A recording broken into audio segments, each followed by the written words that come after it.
The stillness of the upstairs suite at 3764 Elvis Presley Boulevard is absolute, a silence preserved under the strict seal of family decree since the afternoon of August 16, 1977.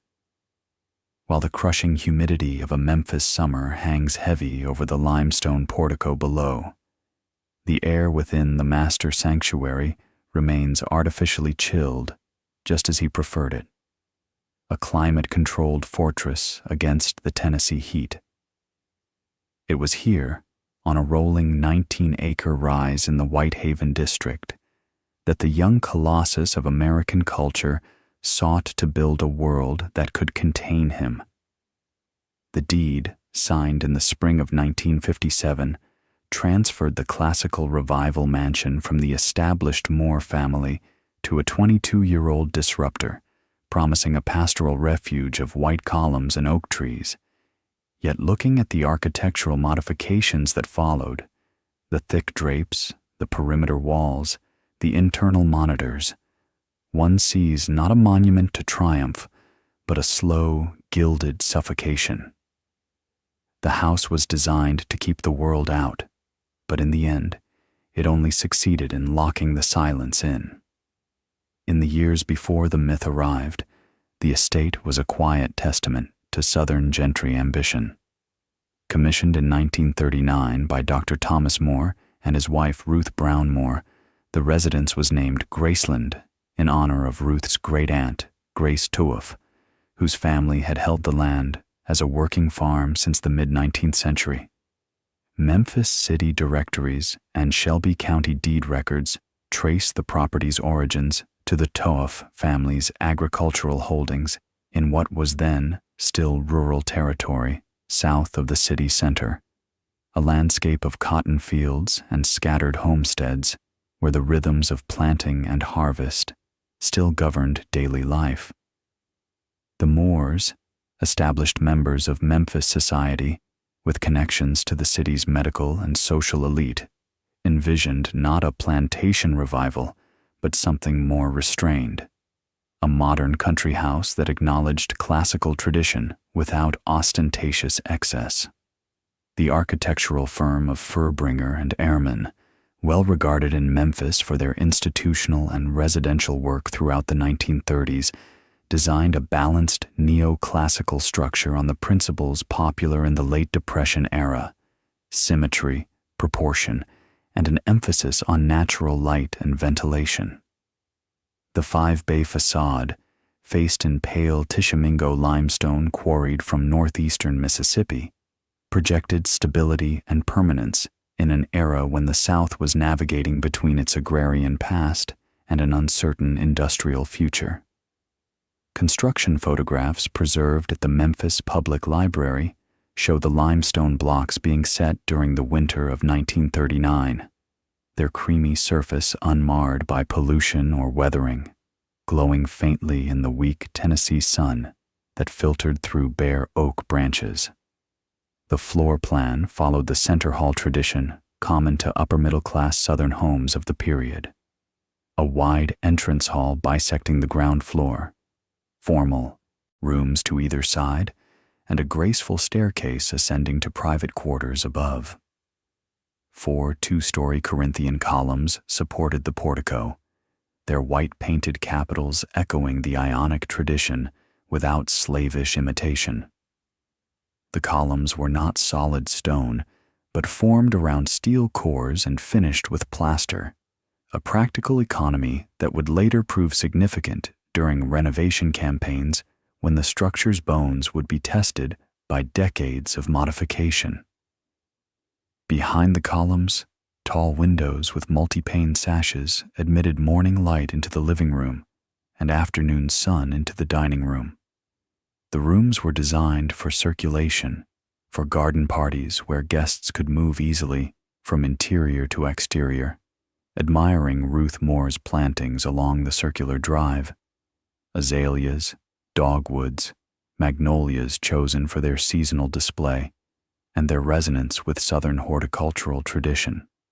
Dr. Moore's 1939 specifications, preserved in building permits filed with Shelby County and later examined by architectural historians, emphasized ventilation and natural cooling.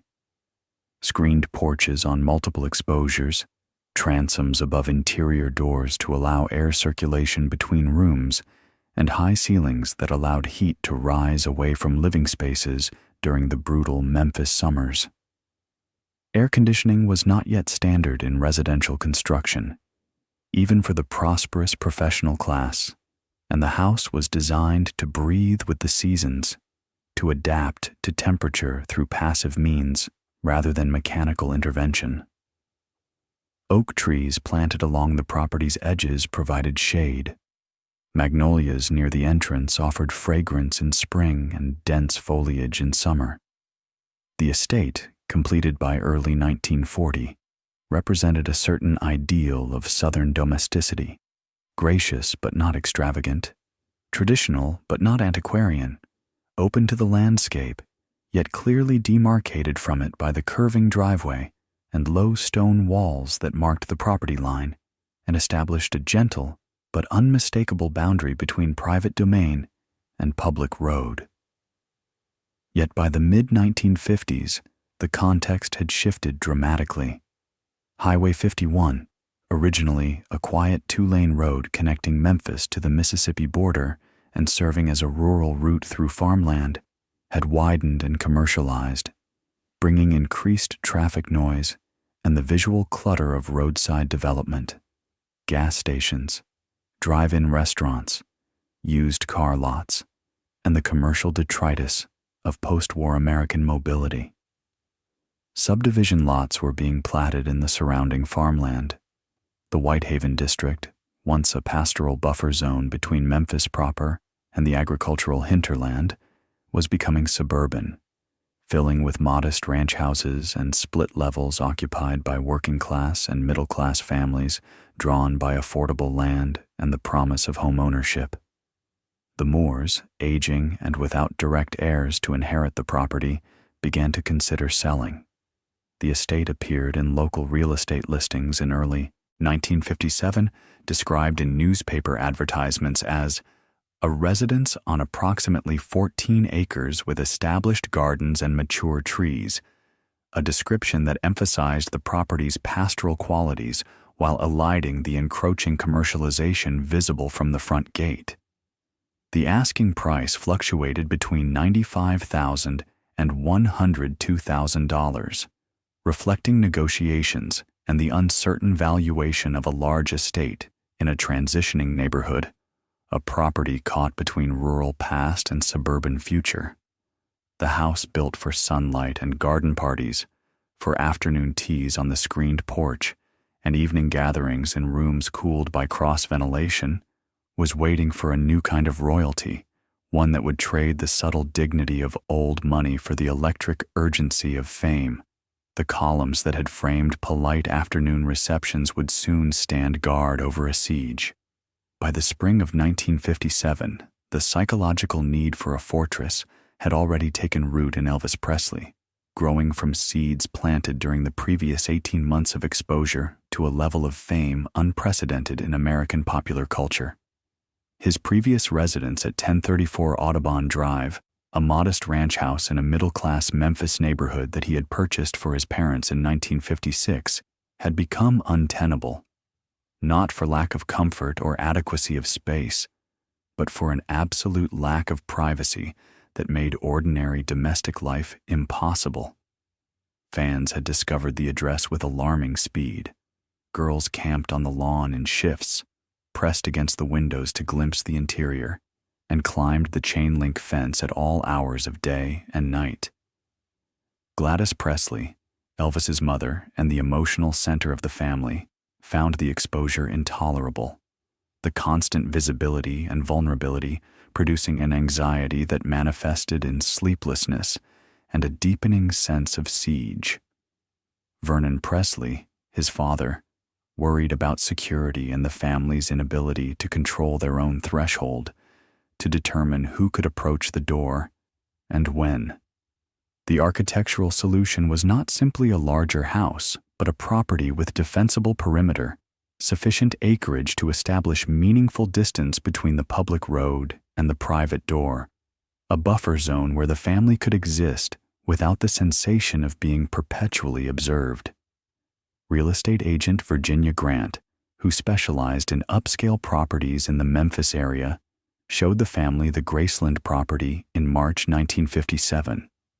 Accounts from family members and early biographers describe Elvis's immediate attraction to the estate, not for its architectural pedigree or historical associations, which meant little to a young man whose cultural touchstones were drawn from movies and music rather than from the traditions of Southern architecture, but for its walls, its gates, and its distance from the street. The limestone facade and classical columns registered less as aesthetic qualities than as symbols of enclosure and protection.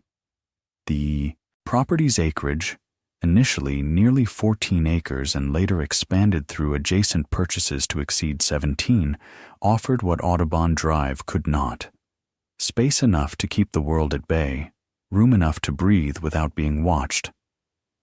The purchase contract, signed on March 19, 1957, and recorded in Shelby County land records that remain accessible to researchers, transferred the property for $102,500, paid in cash from Elvis's rapidly accumulating earnings. Elvis was 22 years old, his career barely 3 years into its explosive trajectory, but already generating revenue streams that far exceeded the earning power of established entertainment figures with decades of accumulated success.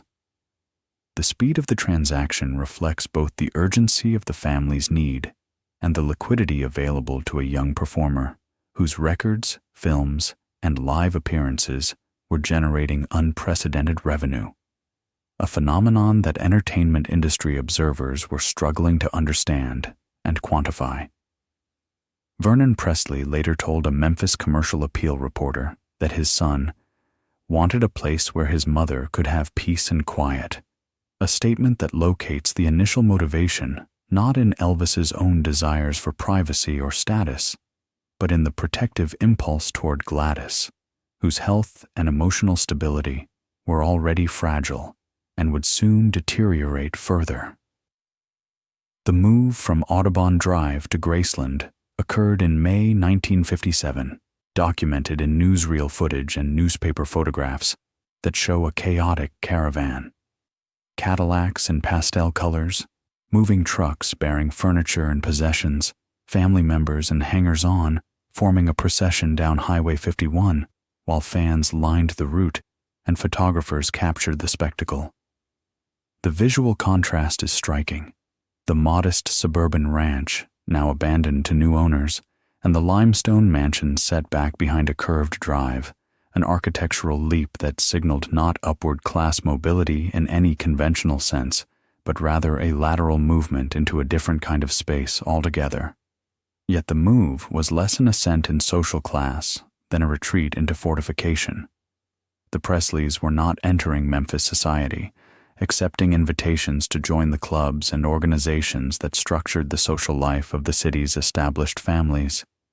They were withdrawing from Memphis streets, establishing a separate domestic realm. The first architectural modification began almost immediately and addressed the most visible boundary, the property's entrance. The original estate had featured a simple iron gate, functional but unremarkable, a barrier designed to be opened for arriving vehicles and closed behind them without ceremony or announcement. Elvis commissioned Abe Saucer's Tennessee Fabricating Company, a Memphis metalwork firm with a reputation for ornamental ironwork, to design and install a custom gate that would serve as both barrier and announcement, a threshold that declared ownership and identity. The yacht's resulting structure, completed by late spring 1957 and installed in a small ceremony attended by family and a few close associates, featured wrought iron musical notes arranged in decorative patterns, a silhouette of a guitar player frozen mid-strum, and the name Presley in iron letters across the top. The gate was painted white to match the columns and measured approximately 12 feet wide. designed to swing open for vehicles, but remain closed as the default state, the locked position, the normal condition. Photographs from the summer of 1957 show the new gate in place, its decorative ironwork an odd hybrid of whimsy and rigidity, accessibility and exclusion. The musical motifs suggested accessibility, a welcoming gesture toward fans and a celebration of the music that had made the purchase possible. Yet the gate remained locked, opened only by permission and only for those whose entry had been authorized. The visual transparency. Passers-by could see through the iron bars to the house beyond, could glimpse the limestone facade and the circular drive, created an illusion of openness that masked the functional reality. This was a valve, controlling who could approach the door, a mechanism for regulating access that was mechanical rather than social. Early visitors described the ritual of being buzzed through, the metallic click of the electric lock, the slow motorized swing of the gate, and the crunch of gravel under tires as they proceeded up the drive, aware that they were crossing a threshold that most were denied.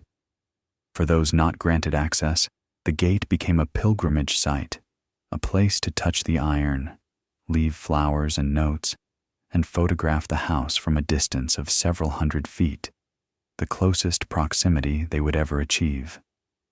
Inside the gate, the initial renovations focused on comfort and domestic adaptation rather than on spectacle or display. Gladys Presley, unwell and overwhelmed by her son's fame and by the transformation it had wrought on their family life, required a ground-floor bedroom to avoid the strain of stairs, which she found increasingly difficult to navigate.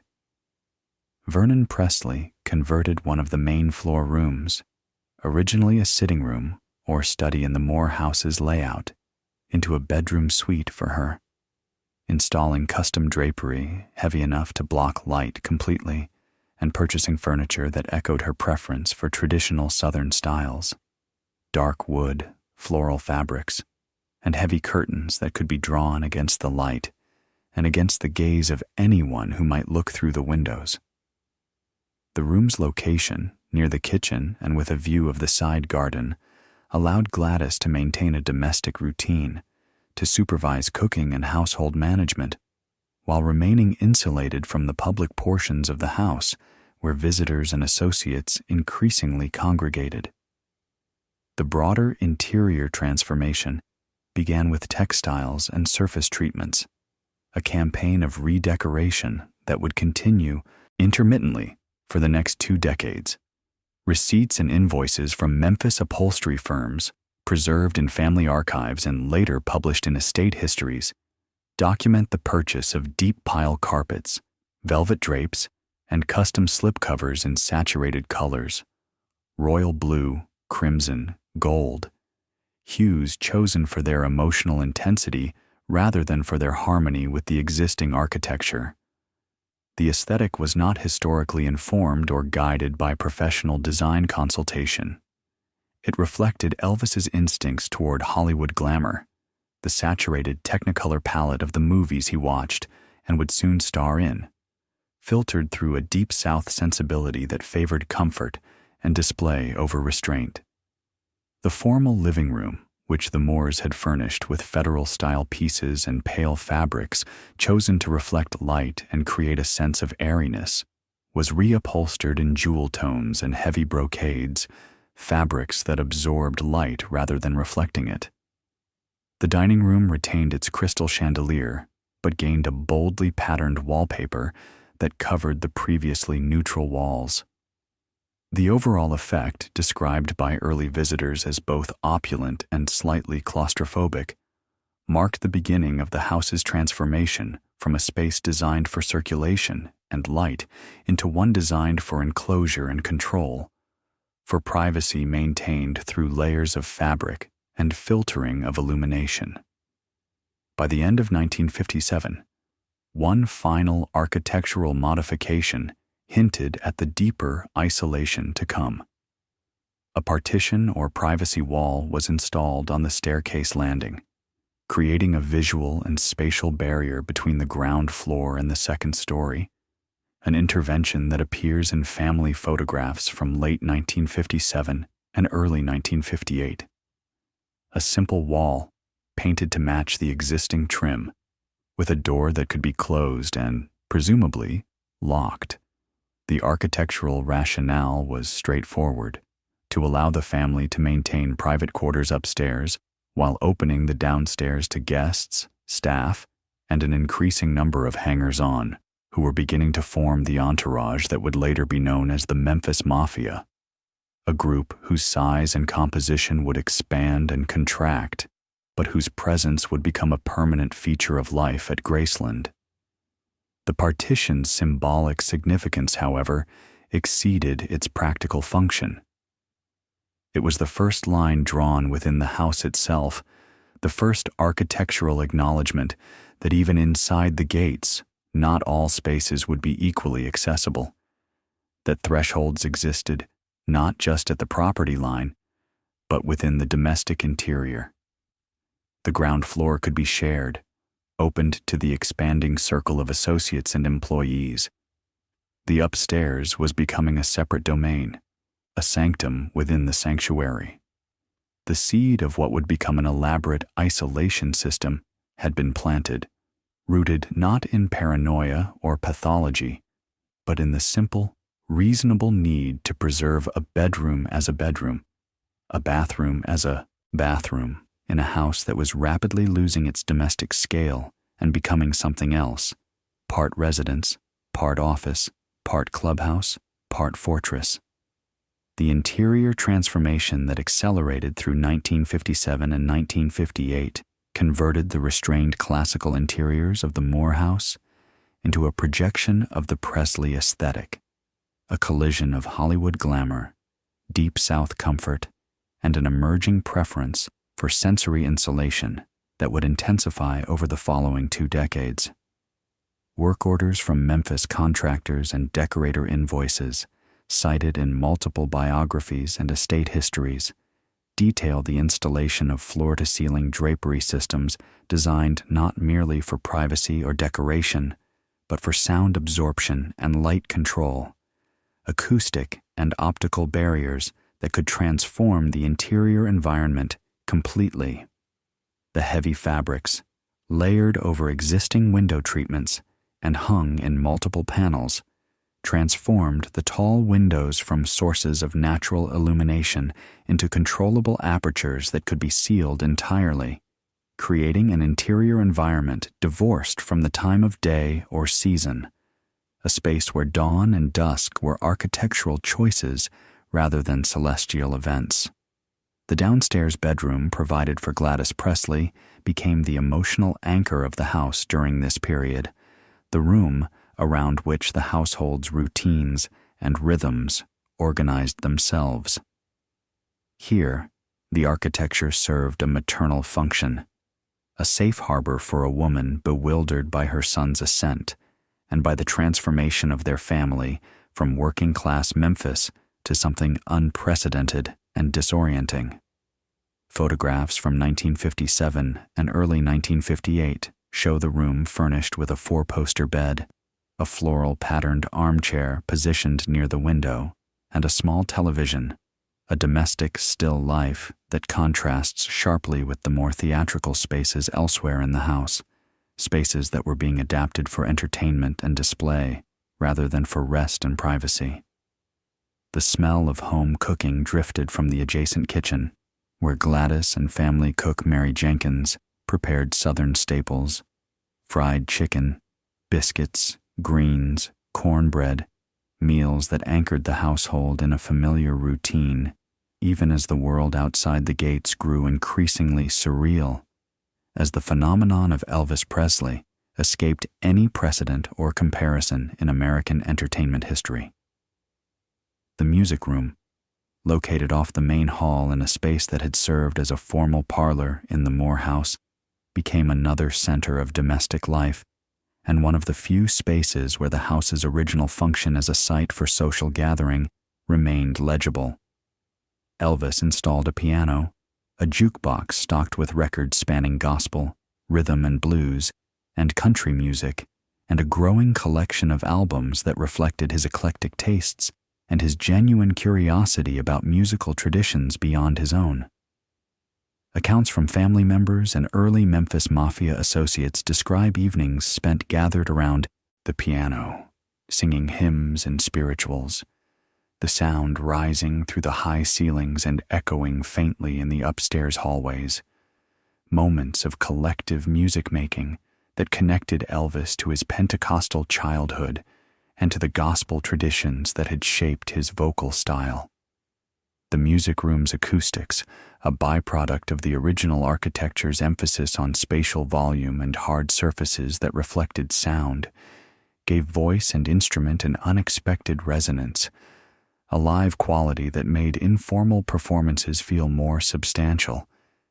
Yet even here, the preference for controlled sound began to emerge. Thick carpets muffled footsteps. Heavy drapes absorbed echoes and prevented sound from escaping to the exterior. The house was learning to keep its sounds to itself, to contain the music and voices within its walls. By late 1958, the spatial hierarchy within Graceland had clarified into a system that would govern the house for the remainder of Elvis's life, a protocol of access that was never written down, but was understood by all who moved through the property. The ground floor remained semi-public, accessible to family, close friends, and an expanding circle of associates, musicians, and employees who moved through the house with varying degrees of familiarity and permission. The kitchen and dining room operated almost continuously, feeding not just the immediate family, but a rotating cast of visitors who arrived at irregular hours and stayed for meals, conversation, card games, and television watching. The living room and music room served as informal gathering spaces where the boundaries between work, leisure, and socialization dissolved, where business conversations about recording sessions or film contracts occurred alongside casual talk about sports, cars, and local gossip. Elvis's own routine, rising late in the afternoon, working or socializing through the night, collapsing into sleep at dawn, imposed a temporal inversion on the household, turning day into night and night into day, a reversal that required the blackout curtains and artificial lighting to sustain. The upstairs, by contrast, was becoming a restricted zone, a space governed by different rules and accessible only by explicit invitation. The privacy wall on the landing, initially a minor modification, acquired new significance as household traffic increased and the ground floor became more crowded and noisy. The wall and its door created a physical and psychological threshold.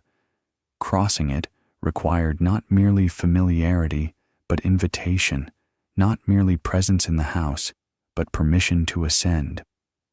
The second floor contained the bedrooms intended for Elvis, his parents, and later for guests, but increasingly it functioned less as sleeping quarters and more as a retreat from the ground floor activity, a vertical separation that mirrored the horizontal separation the gates provided from the street. The spatial layout of the upstairs, a central hallway with bedrooms opening off it, allowed for quiet and isolation in a way the open, interconnected rooms downstairs did not, created a sense of privacy through compartmentalization and distance from the social spaces below. Vernon Presley, whose own temperament inclined toward control, suspicion, and a fierce protectiveness of his son's interests and his family's boundaries, reinforced the upstairs boundary through habit and instruction, through the establishment of unwritten rules that governed movement through the house. Household staff were directed to clean the upper rooms only when the family was absent or by specific permission, never to enter without authorization. Visitors who had free access to the ground floor understood, without explicit prohibition or posted signs, that the staircase marked the limit of their welcome, that to climb without invitation would be a violation of trust. The architecture in this sense was becoming didactic, teaching the household the protocols of access through spatial arrangement rather than through rules, making permission and exclusion a matter of location and threshold rather than of verbal instruction. One architectural element retained from the Moore era acquired new meaning during this period. The screened porch at the rear of the house, overlooking the back lawn and garden. The porch, designed as a transitional space between interior and exterior, a shaded outdoor room where the boundary between house and landscape could be enjoyed rather than enforced, had been a standard feature of Southern domestic architecture, a response to climate and to a regional preference for outdoor living during the temperate seasons. The Presleys used it differently. The porch became a watching post, a place from which to observe the grounds without being observed, to monitor the property's edges without exposing oneself to view. Staff and visitors describe Elvis sitting on the porch in the late afternoon or early evening, often with Gladys, looking out over the lawn toward the tree line that marked the property's rear boundary. The view was not scenic in any traditional sense. There were no distant vistas, no water features, no picturesque compositions of the kind valued in landscape design. The view was simply lawn, trees, and the awareness of space under control, of acreage that belonged and could not be penetrated without permission. The sensory texture of Graceland during these early years emerges from fragments preserved in memoirs, interviews, and photographs. The smell of Gladys's cooking, the sound of gospel records playing on the jukebox, the visual weight of heavy drapes that hung motionless in the air-conditioned interior, the tactile contrast between deep pile carpet underfoot and the cool smoothness of the handrail on the staircase. The house felt padded, muffled, a space designed to absorb rather than project, to contain rather than to broadcast. Morning light, when the drapes were briefly opened to admit it, fell softly on fabrics and carpets that gave nothing back, that absorbed illumination without reflection. Voices did not echo. Footsteps were hushed. The architecture was learning to keep secrets, to hold sounds and sights within its walls, to function as a container for private life in the midst of overwhelming public attention. In August 1958, Gladys Presley died at Methodist Hospital in Memphis, her health undermined by hepatitis and, many observers believed, by the psychological strain of witnessing her son's transformation from a beloved child into a public phenomenon beyond her comprehension or control, a figure who belonged as much to millions of strangers as to his own family. Her death fractured the fragile domestic equilibrium that had organized life at Graceland during its first year. The ground floor bedroom she had occupied remained largely untouched for years afterward, a kind of shrine preserved by grief and inertia, a room where time stopped in August 1958. The smell of her perfume, the arrangement of her belongings on the dresser, the floral fabrics she had favored, all lingered as architectural memory, a sensory haunting that pervaded the house even as other rooms were renovated and redecorated, as the house continued its transformation into something neither the Moores nor the Presleys of 1957 would have recognized. Elvis's response to his mother's death manifested architecturally in a turn toward even deeper insulation, toward modifications that intensified the house's separation from the exterior world. The upstairs, already a restricted zone, became more comprehensively sealed. The window treatments were upgraded to blackout curtains, heavy multi-layered drapes designed to block not just light, but any visual connection to the exterior, transforming the bedroom windows into blank walls.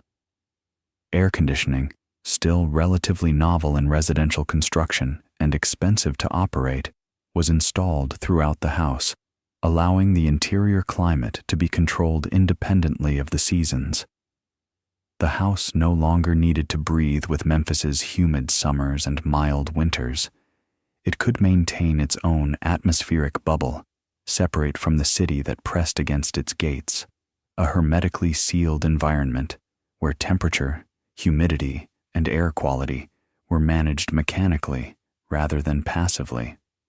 The final architectural element of this early phase was the installation of an intercom system connecting the main house to the gates, the outbuildings, and eventually to the automobiles that moved around the property. The system, purchased from a Memphis electronics supplier and installed in late 1958 or early 1959, allowed communication without physical presence, voice without proximity. Elvis could speak to the gate guard, to staff in other parts of the house, to vehicles on the property, without leaving his room, without dressing, without being seen.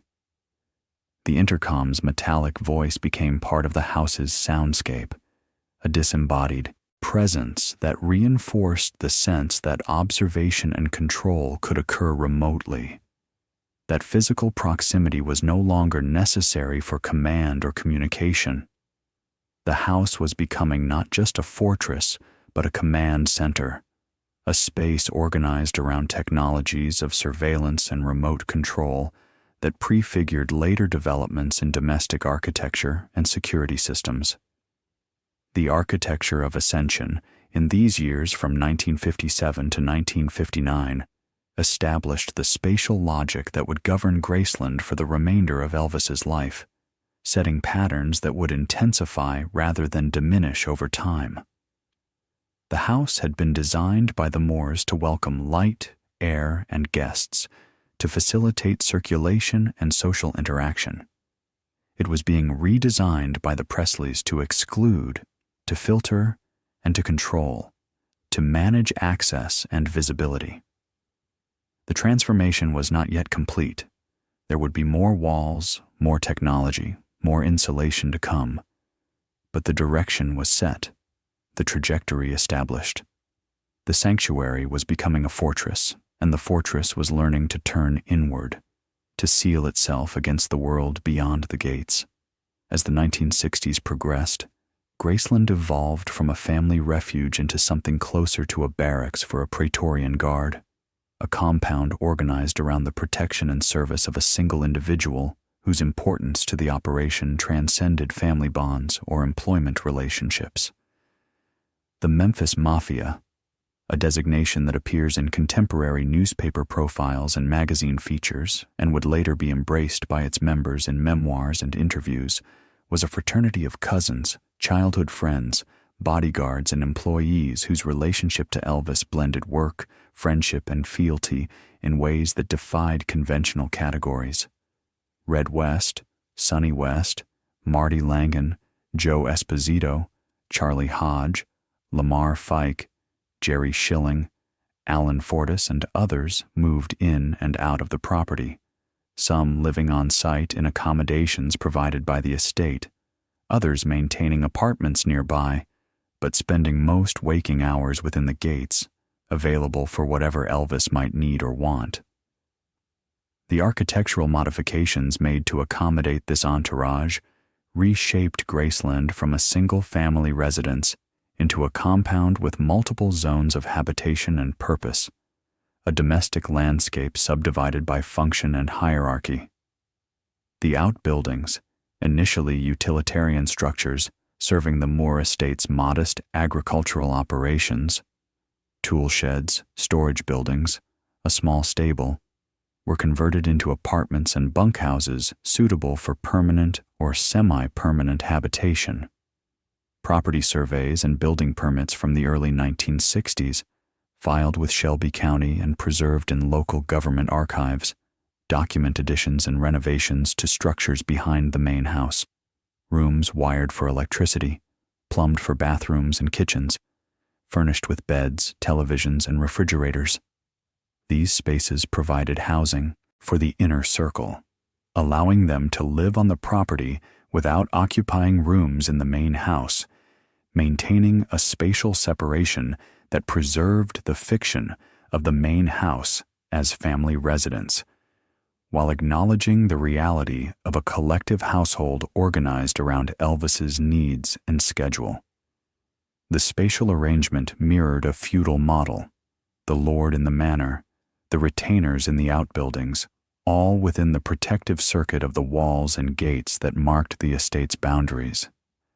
The main house itself was rezoned internally to accommodate the entourage's functions, with rooms repurposed from their original domestic uses to serve the needs of a household that was neither quite family nor quite workplace. The living room and dining room, originally designed for formal social events in the Moore era, became lounges where the Memphis Mafia gathered to watch television, play cards, and wait for Elvis to wake and summon them to activity. The kitchen operated around the clock, a shift system of cooking and food service that provided meals at irregular hours to match Elvis's inverted schedule and to feed whoever happened to be in the house at any given time. The basement, a utilitarian space in the Moore house used primarily for storage and mechanical systems, was finished and furnished as a recreation area, with a bar stocked with soft drinks and beer, seating areas with comfortable furniture, and later a pool table and jukebox that made it a destination for extended sessions of leisure and camaraderie. The architectural language here was not elegant or refined. It was functional and, increasingly, masculine, a clubhouse aesthetic of leather, dark wood, and neon beer signs that contrasted sharply with the feminine, upholstered softness of the main floor rooms that still bore traces of Gladys's influence. The most significant technological modification of this period was the installation of a sophisticated intercom system that went far beyond the simple gate communication device installed in 1958. By the mid-1960s, the system linked the main house, the outbuildings, the gate, and even the automobiles parked on the property, creating a network of electronic communication that paralleled and sometimes replaced face-to-face interaction. Intercom panels appeared in every major room, allowing Elvis to communicate with anyone on the estate without leaving his position, and, crucially, without being seen, without dressing, without physically presenting himself. The system's presence altered the house's acoustic signature in subtle but pervasive ways. Silence was no longer empty. It was listening, potentially interrupted at any moment by the metallic voice of the intercom calling instructions or inquiries. The faint hum of the intercom's always-on circuit became part of the ambient sound, a low-frequency reminder that communication could occur invisibly, that orders could be given without presence, that surveillance was omnidirectional and constant. Vernon Presley, who had assumed the role of estate manager and financial overseer after Gladys's death, implementing an informal but effective system of control over household operations and expenses, implemented security protocols that further hardened the boundary between Graceland and the surrounding neighborhood, which was continuing to develop and densify as Whitehaven filled in with subdivision housing. A schedule of gate guards, drawn from the Memphis Mafia and later supplemented by hired security personnel, ensured that someone was always monitoring access, 24 hours a day, every day of the year. A logbook, maintained in a small guardhouse built near the gates, recorded the names and arrival times of all visitors, creating an archive of access that documented who had been admitted and when. Fans who gathered at the gates, and by the mid-1960s, there were often dozens, sometimes hundreds, especially during holidays and anniversaries of significant events in Elvis's career, were kept at a fixed distance by the wall and the locked gate, allowed to look but not to approach, to photograph from afar but not to knock on the door. The limestone wall that bordered the property along Highway 51 was raised and reinforced during this period, transforming from a decorative boundary marker into a functional barrier capable of preventing unauthorized entry and screening the house from view.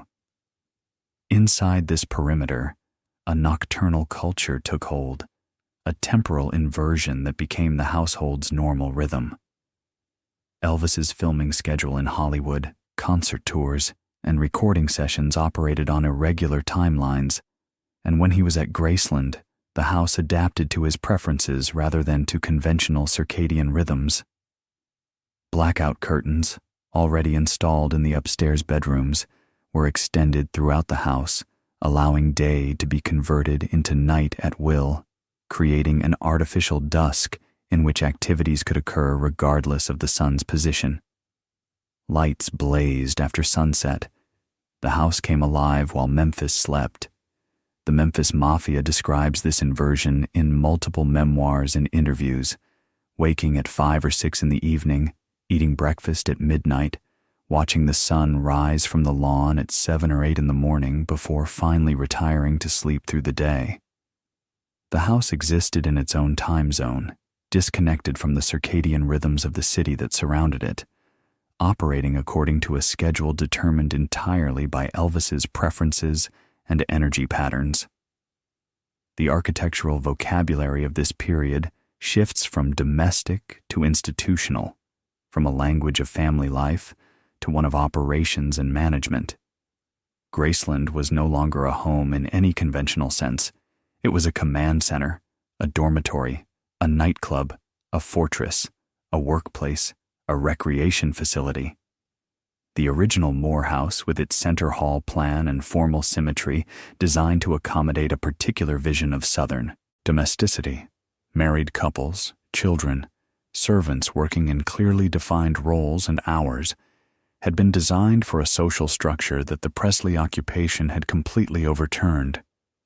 The house now served a single individual, supported by a collective whose boundaries were fluid and whose functions overlapped and shifted according to need and circumstance.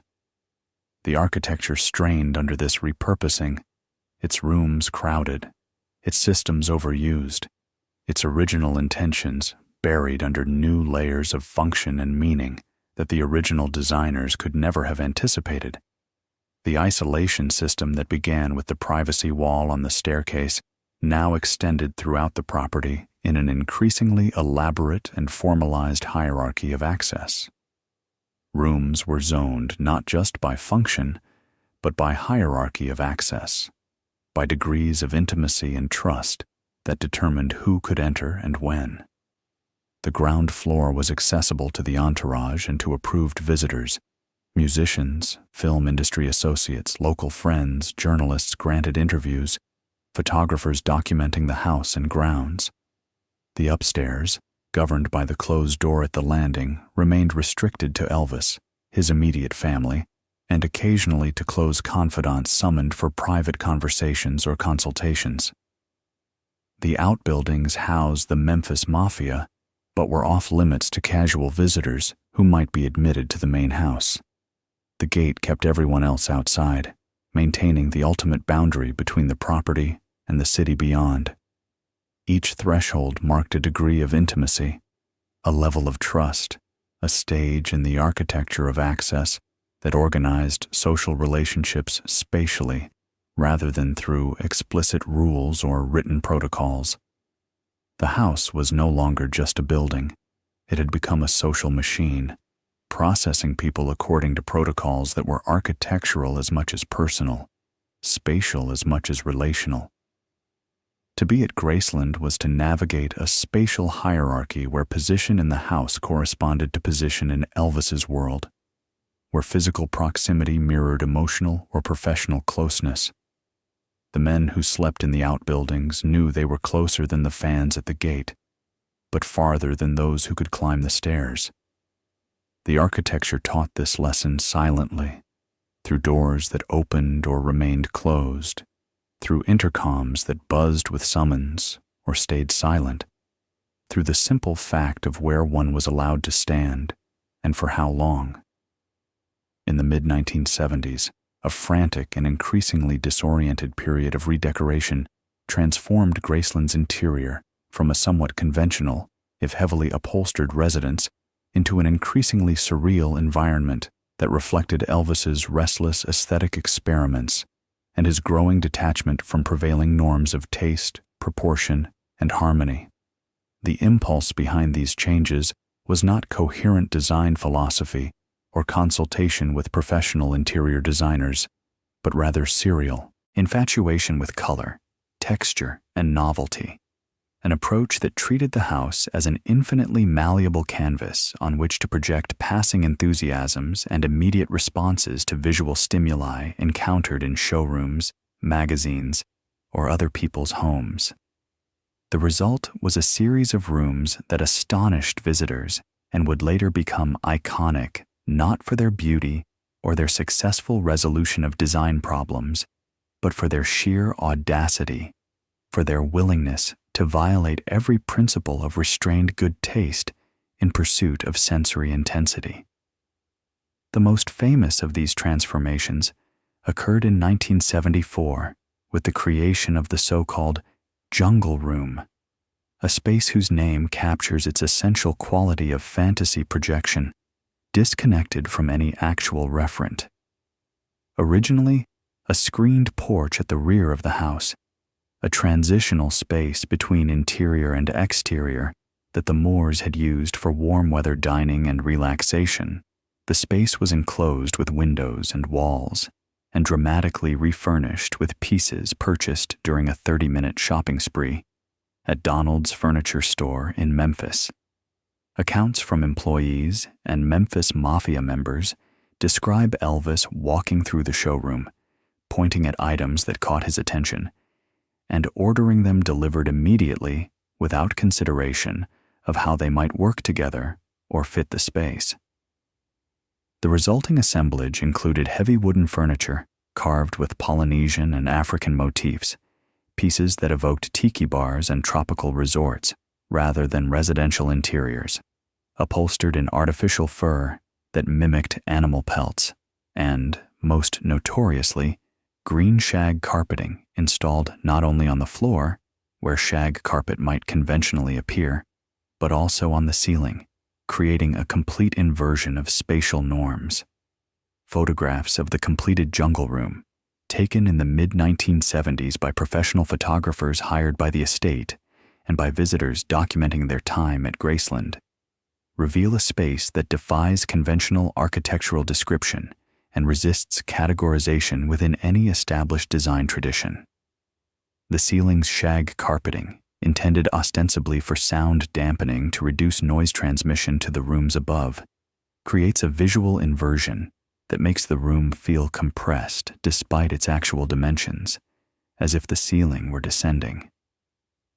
A small waterfall, installed in one corner and circulating water over artificial rocks purchased from a garden supply company, adds white noise to the sonic environment, a constant low gurgle that masks other sounds and creates an acoustic backdrop of simulated nature. The furniture, oversized, dark, and heavily ornamented with carved details, crowds the space, leaving narrow circulation paths between seating areas and creating a sense of density and enclosure. The overall effect is simultaneously claustrophobic and womb-like, a retreat into an imagined primitive fantasy that bore no relationship to any actual tropical or jungle environment but existed purely as projection, a three-dimensional expression of an interior state seeking escape through theatrical transformation of domestic space. The jungle room's function evolved quickly from its initial conception as a den or lounge. It became a recording space in 1976 when Elvis, increasingly reluctant to travel to Nashville or Los Angeles studios and preferring to work within the controlled environment of Graceland, arranged for mobile recording equipment to be brought to the house and set up in the jungle room. The shag ceiling's acoustic properties, whether intentional or accidental, a matter of debate among the engineers who worked in the space, created a dead, non-reflective sound that absorbed echoes and proved workable for vocal recording, though far from ideal by professional studio standards. The room where Elvis had sought sensory escape became, briefly and improbably, the site of his final professional recordings, including tracks that would appear on the albums From Elvis Presley Boulevard, Memphis, Tennessee, and Moody Blue. albums that captured a voice in decline, the instrument that had been his primary tool, showing the strain of years of overuse and pharmaceutical intervention. The architectural space thus doubled as both refuge and workplace, collapsing the distinction between domestic and professional environments in a way that mirrored the broader collapse of boundaries within Elvis's life, the dissolution of the categories that might in a more conventional existence separate home from office, leisure from labor, private from public. Elsewhere in the house, mirrors proliferated in a pattern that suggested less a coherent design strategy than an accumulation of individual decisions that happened to converge on a single visual trope. The entry hall, the hallway leading from the living areas to the kitchen, and eventually the television room, were lined with mirrored panels that expanded the perceived space while creating a hall of mirrors effect that was disorienting and multiplied. The architectural function of mirrors, to increase light through reflection and create a sense of depth that makes small spaces feel larger, here served a more unsettling purpose. Visitors described the disorienting experience of moving through these spaces, never certain whether they were seeing the actual room or its reflection, never able to escape their own image multiplied and returned from every angle. For Elvis, who spent increasing amounts of time alone in these mirrored corridors, the effect must have been particularly acute. A perpetual confrontation with the self, the face and body subjected to infinite reproduction and scrutiny, the aging process made unavoidable through constant reflection. The color palette of the 1970s renovations abandoned any pretense of restraint or harmony, embracing instead a maximalist approach to saturation and contrast. The television room, created by enclosing and renovating another ground floor space, was decorated in a scheme of yellow, black, and gold that contemporary descriptions called eye-searing, aggressive, and impossible to ignore. 3 television sets were installed side by side in a custom console built specifically for this arrangement, allowing Elvis to watch multiple channels simultaneously, an arrangement he reportedly borrowed from President Lyndon Johnson's White House office, a piece of presidential trivia that appealed to him. The televisions murmured constantly, their blue-gray glow supplementing or replacing natural light, creating an environment where screen images provided the primary illumination and visual interest. The room's seating, a long, low couch upholstered in gold fabric that showed wear and stains from heavy use, faced the screens directly, creating a theater of surveillance where the world could be monitored without engagement, observed without participation. The design choices throughout the house speak of a desperate opulence, an aesthetic that confused intensity with beauty and quantity with quality, that mistook accumulation for curation. There is no evidence of consultation with professional interior designers during this period. Decisions appear to have been made impulsively, based on immediate attraction to color, texture, or novelty, rather than any coherent plan or vision for the house as a unified aesthetic environment. The house was not decorated, it was accumulated, layer upon layer, each new modification covering but not erasing what came before. Beneath the green shag and the mirrored panels, beneath the saturated colors and the theatrical lighting, the Moore house's classical proportions still structured the space, but they were buried, illegible, under the weight of fabric, glass, and paint. Archival photographs from the mid-1970s, including images taken by visitors and Memphis Mafia members using personal cameras, and later published in memoirs or sold to collectors, capture the house at its most transformed, at the peak of its departure from conventional residential aesthetics. The contrast between the exterior, still the white columned limestone facade of 1939, maintained and cleaned regularly, and the interior is jarring, creating a cognitive dissonance for visitors who approached a classical revival mansion and entered a psychedelic cave. Outside, a temple of classical restraint and Southern tradition. Inside, a cave of artificial textures and distorted reflections. The architectural disconnect mirrors a larger disjunction between the public image of Elvis Presley, still presented in concerts and publicity materials as a symbol of vitality and control, and the private reality within Graceland's walls, where control was fraying and vitality was chemically sustained, where the performing self and the private self had diverged to the point of mutual unrecognizability. The mirrors and the televisions, the green ceilings and the golden walls, were not merely decorative failures or examples of eccentric taste. They were architectural symptoms of a deepening isolation and a fragmenting self, spatial manifestations of psychological processes that were accelerating beyond anyone's ability to control or reverse. The house was becoming a feedback loop, reflecting its occupant back to himself in infinite variations, while the screens offered a mediated view of a world from which he was increasingly absent, a world that continued without his participation.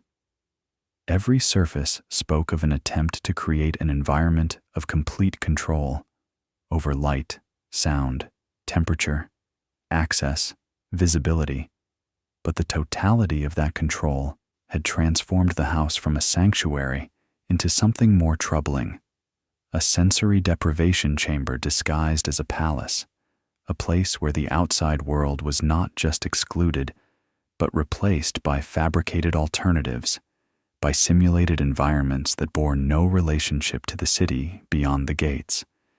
The architectural language of this period is one of excess and enclosure, of surfaces that reflect but do not reveal, of spaces that compress rather than expand, of environments that turn inward rather than opening outward. The house was no longer in dialogue with the landscape or the city, or the architectural traditions from which it had emerged. It was sealed against them, its windows covered, its air recirculated, its sounds muffled by layers of fabric and carpet. In architectural terms, Graceland had completed its transformation from a house designed for living into a monument designed for hiding, for withdrawal, for the maintenance of illusions that required constant reinforcement and could not survive exposure to unmediated reality. By 1975, the physical security infrastructure of Graceland had hardened into a system that contemporary visitors and employees described as pervasive, elaborate, and at times oppressive, creating an atmosphere that felt more institutional than domestic. The installation of a closed-circuit television system, cutting-edge technology for residential applications in the mid-1970s, and expensive enough to be beyond the reach of most homeowners, marked the culmination of a decade-long progression toward electronic surveillance as the primary means of monitoring the property's boundaries and approaches. Cameras were mounted at the gates, where they could capture the faces of anyone who approached and record their interactions with security personnel. Along the perimeter wall, at strategic points where the fence might be climbed or breached, and at various points on the grounds where approaches to the main house could be observed. The cameras fed live video to monitors installed in multiple locations throughout the house, most significantly in Elvis's upstairs bedroom, where a bank of screens provided constant surveillance of the property's edges. The CCTV system's technical specifications, pieced together from invoices preserved in estate records, employee accounts recorded in oral histories and memoirs, and equipment descriptions in later estate documentation, reveal a sophisticated setup that rivaled commercial security installations. Multiple black and white cameras provided coverage of approach routes and vulnerable points. Dedicated coaxial cable, professionally installed and concealed where possible. Connected cameras to a central switching system housed in a utility room. And monitors allowed selective viewing of different camera feeds, with the ability to switch between cameras or display multiple feeds simultaneously. The system operated continuously, powered by dedicated electrical circuits to prevent interruption, with recording capability on at least some channels, creating a permanent archive of arrivals, departures, and perimeter activity that could be reviewed if incidents occurred or questions arose about who had been present at particular times. For Elvis, the monitors became windows to the outside world, not the actual visual world of daylight and weather, of natural processes and spontaneous events, but a mediated, surveillance-oriented view of his property's boundaries that filtered reality through the grain and contrast of black and white video. Memphis Mafia members describe him watching the screens for hours at a time, particularly during periods of insomnia or pharmaceutical wakefulness, observing fans at the gates, tracking the movements of security personnel on patrol, and monitoring vehicles entering and leaving the estate. The surveillance was not primarily defensive in any conventional sense. There were no credible threats that required this level of monitoring, no specific enemies to watch for, no pattern of attempted intrusions that justified the expense and complexity of the system.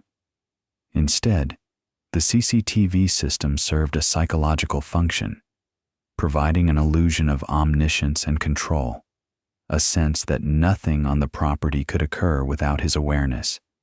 He could see without being seen, observe without engaging, maintain awareness without presence or participation. The second-floor landing, where the privacy wall had long ago established the upstairs as a restricted zone separate from the ground floor's activities, now acquired additional fortification that made the separation more absolute. A heavy, padded door was installed at the top of the staircase. Accounts from various sources describe it as covered in leather or vinyl, with a locking mechanism that could be engaged from inside and, according to some sources, a small viewing window or peephole that allowed someone on the upstairs side to see who was on the stairs without opening the door. The door functioned as a physical valve, controlling not just access, but also sound transmission, creating an acoustic barrier between the ground floor's activity and the upstairs sanctuary. When closed and locked, which became its default state, the door created an effective seal that prevented voices, music, and other sounds from traveling between levels. The house was now architecturally segregated in a way that went beyond simple privacy, its two levels operating as separate domains with minimal connection and different atmospheres. Security personnel, hired from local firms specializing in executive protection and supplemented by trusted Memphis Mafia members who served dual roles as companions and guards, maintained a constant presence on the property. A guardhouse near the gates provided shelter for gate duty, a small structure with heat, air conditioning, and the logbook where all arrivals were recorded. A security office in one of the outbuildings served as a coordination point, housing additional monitors, communication equipment, and storage for security-related materials. Radio communication linked the guards to each other and to the main house's intercom system, creating a network of voices and electronic signals that overlaid the property's physical space, that made every location potentially audible and observable. The guards' function extended beyond preventing unauthorized entry. They also managed the daily crowds of fans who gathered at the gates, mediating between the public's desire for proximity and the estate's requirement for distance, occasionally distributing photographs or souvenirs when Elvis was in residence and feeling generous. The Forbidden Zone, as the upstairs came to be known in the informal parlance of employees and later in popular accounts of Graceland and Elvis's life, was now fully established as a space of absolute restriction, a domain that even trusted employees entered with reluctance, and only when necessary. Only a handful of individuals, Vernon Presley, a few Memphis Mafia members who had been with Elvis for years and had earned exceptional trust, Elvis's personal physician, Dr. George Nicopolis, who made house calls with increasing frequency, and later his girlfriends Linda Thompson and then Ginger Alden, were granted regular access to the upstairs during Elvis's occupancy. For everyone else, the closed door at the top of the stairs marked the limit of permitted movement, a boundary that was absolute and non-negotiable. Staff who cleaned the upstairs rooms did so only when summoned and under specific instructions, working quickly and leaving as soon as their tasks were complete. The spatial hierarchy that had begun as a simple privacy measure had evolved into a rigid protocol that structured relationships and reinforced the sense that proximity to Elvis was a privilege carefully rationed and subject to withdrawal. Paradoxically, the increased surveillance and security did not make Elvis feel safer. Multiple accounts from people close to him during this period suggest the opposite effect. The proliferation of cameras, locks, and guards created an atmosphere of siege, a constant reminder of vulnerability rather than protection, a sense that the elaborate defenses were necessary because something threatening lurked beyond the walls. The technology designed to provide control instead amplified anxiety, transforming the estate into a space where every approach was monitored, every sound interrogated for threat, every shadow potentially suspicious. The fortress that was meant to protect had become a prison, with bars visible on the screens and locks audible in the night, with walls that kept the world out, but also kept the occupant in, preventing escape as effectively as they prevented intrusion. The architectural evolution of Graceland through the early to mid-1970s can thus be read as a progression from enclosure to entombment, from protective barrier to hermetic seal. The house no longer simply separated its occupant from the world. It attempted to replace the world with a controlled, mediated alternative that could be managed and regulated.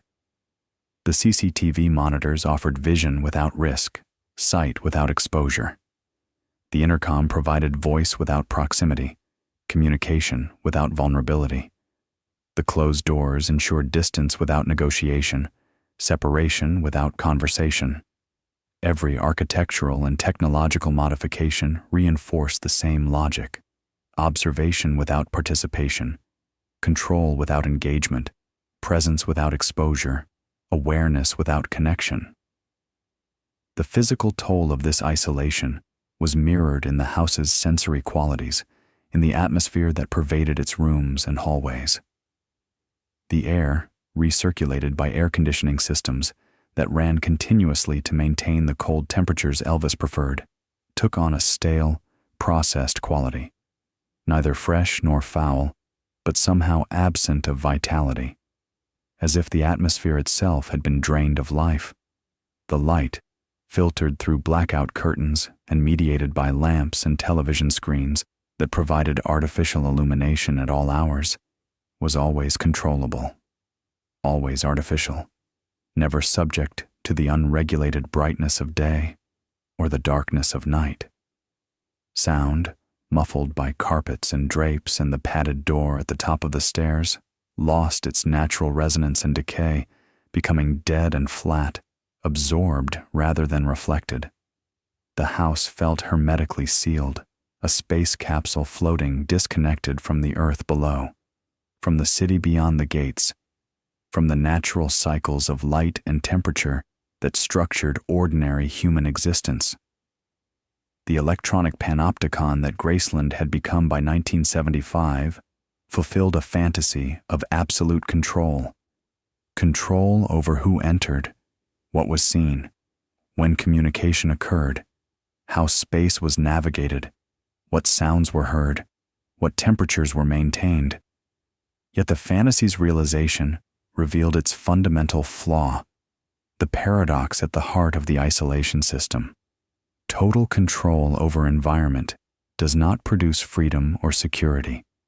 It produces stasis, paralysis, a condition in which nothing can happen that has not been predetermined and approved.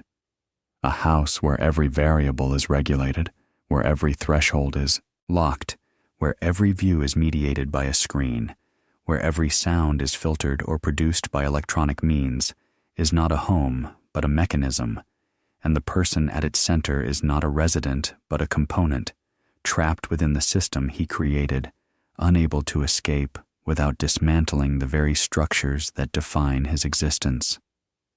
The house was no longer speaking to the city, the landscape, or history.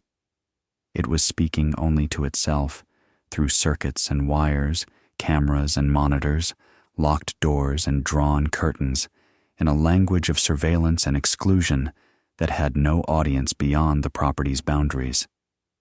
The architectural transformation from the Moore family's classical revival residence to Elvis Presley's electronic fortress was complete, the metamorphosis irreversible. What remained, behind the white columns and limestone facade that still projected calm permanence to Highway 51 and to the fans who gathered at the gates, was a structure designed not for living but for watching, not for connection but for isolation, not for a man but for a system that, in the end, would prove unable to save the life it was designed to protect, unable to prevent the deterioration it was meant to arrest. The master suite on Graceland's second floor, sealed by the padded door and shielded by protocols that made it the most restricted space on the property, can be reconstructed only through fragmentary accounts, testimony from the few individuals granted access, architectural plans filed with building permits during renovation campaigns, and photographs taken for specific purposes and later published or archived. What emerges from these sources is a portrait of a self-contained apartment where architectural design and personal pathology converged to create a space of profound disconnection from external reality, a chamber where the conditions of isolation reached their most complete and disturbing expression. The suite occupied a significant portion of the second floor's front section, comprising a bedroom of oversized proportions, a bathroom that functioned as both dressing area and pharmacy, and an adjoining office or sitting room that served as workspace for the diminishing amount of business Elvis conducted personally. The bedroom's dimensions, estimated from floor plans and confirmed by visitor accounts, measured approximately 20 by 25 feet, large by residential standards, but made to feel smaller by the density of its furnishing and the oppressive weight of its climate control system. A custom-made bed dominated the center of the room, its scale requiring special linens and a mattress built to Elvis's specifications, larger than a standard king size. The bed was not merely furniture, it was a platform, a stage, and, increasingly, a world entire, the locus around which the room and the suite, and, by extension, the entire household organized itself. The room's windows, which in the Moore house had offered views of the front lawn and the circular drive and admitted morning light, were permanently sealed by blackout curtains, multiple layers of heavy fabric designed to exclude every photon of natural light, creating an artificial night regardless of the sun's position. The result was a space where day and night were interchangeable, where time was unmarked by the sun's progression across the sky, where the body's circadian rhythm had no external cues to anchor it. Accounts from Linda Thompson and Ginger Alden, the women who spent significant time in the suite during the 1970s and who have provided the most detailed descriptions of its interior conditions, describe waking in absolute darkness, unable to determine the hour without checking a clock, the body's natural sense of time disrupted by the architectural erasure of day, disoriented and unmoored from the cycles that structure ordinary existence. Temperature control was obsessive, pursued with an intensity that struck visitors as extreme. The air conditioning, always running regardless of season, maintained the room at a temperature variously reported as between 60 and 65 degrees Fahrenheit, a meat locker chill that required blankets and layered clothing even in Memphis's humid summers, when outdoor temperatures regularly exceeded 90 degrees. The cold served multiple purposes, none of them entirely conscious or articulated. It was a preference Elvis had developed over years. It created a physical sensation of alertness to counteract the somnolence induced by medication, and it preserved the illusion of control over at least one variable in an increasingly chaotic existence. The room's air had a particular quality: dry, cold, and slightly stale, the product of closed windows and continuous artificial conditioning, air that had been filtered and recirculated but never refreshed by exchange with the exterior atmosphere. The bathroom adjoining the bedroom became, in the final years, as significant as the bedroom itself, perhaps more so, the space where the most time was spent and where the suite's function as a self-sufficient isolation chamber was most apparent. Larger than many residential bedrooms, the space combined the functions of a bathroom, dressing room, and, unofficially, pharmacy, with extensive built-in cabinetry and shelving that dominated the walls. Accounts describe much of this storage filled with prescription medications, bottles and vials in quantities that struck even casual observers as excessive, medications prescribed by multiple doctors for conditions ranging from insomnia to pain to anxiety, a pharmaceutical arsenal that represented both symptom and cause of the isolation. The medication's presence was not hidden or apologetic. They were displayed, organized, accessible, part of the room's routine geography, as ordinary as toiletries or towels. The bathroom also contained multiple mirrors, a continuation of the house's larger obsession with reflection, and a seating area with a chair where Elvis spent hours reading, the bathroom becoming a study as much as a place for bathing or grooming. The reading material, preserved in photographs taken after his death and described in memoirs by those who saw the room during his life, offers insight into the suite's intellectual and spiritual atmosphere, into the concerns that preoccupied him during the long hours spent in isolation.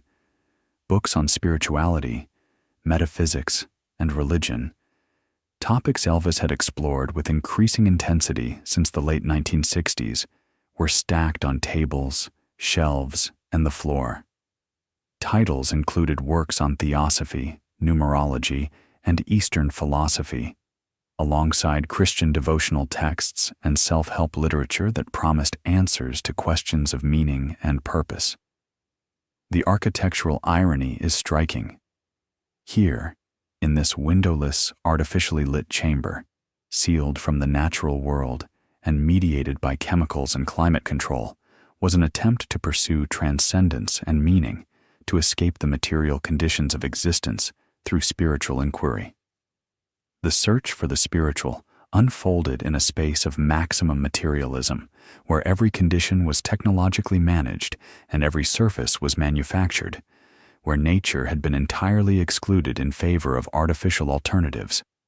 The office area within the suite served as a command center for the few administrative tasks Elvis still managed personally, the diminishing sphere of direct involvement in the business empire that bore his name. A desk, a telephone with multiple lines, and filing cabinets created a minimal workspace, though accounts suggest it was rarely used for sustained work, that most business was conducted through intermediaries who brought documents for signature or review. Instead, the telephone became the primary tool. Calls made at odd hours to friends, family, associates, business contacts, conversations stretching into the early morning hours, connections maintained remotely while the body remained stationary in the sealed suite. The architecture of the suite thus enabled a paradox: total physical seclusion combined with electronic connectivity, the possibility of communication without presence, a hermit who never stopped talking but who rarely left his room. The sensory experience of the upstairs suite, as reconstructed from descriptions by the few who spent extended time there, was one of radical deprivation and artificial stimulation simultaneously. A contradictory environment that disoriented and destabilized. The absence of natural light, the constant low hum of air conditioning machinery, the cold temperature that numbed extremities, the artificial light from lamps and television that provided the only illumination, all combined to create an environment disconnected from any biological or terrestrial reference point, a space that could have been anywhere or nowhere, that bore no relationship to Memphis or Tennessee or the American South. Yet the space was not silent or empty. Isolation here did not mean sensory deprivation in any simple sense. The television often played, its volume and channel changing, but its presence constant. The telephone rang at irregular intervals. Footsteps and voices from downstairs occasionally penetrated the padded door, faint reminders that others existed in the house below.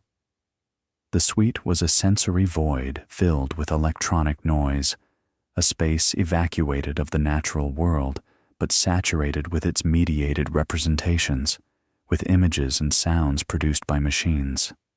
The forbidden knowledge aspect of the upstairs suite, the fact that it was inaccessible to all but a select few, and that its conditions remained largely unknown, even to people who spent significant time at Graceland, created a mythology that exceeded architectural reality, that transformed the physical space into a symbol of Elvis's decline.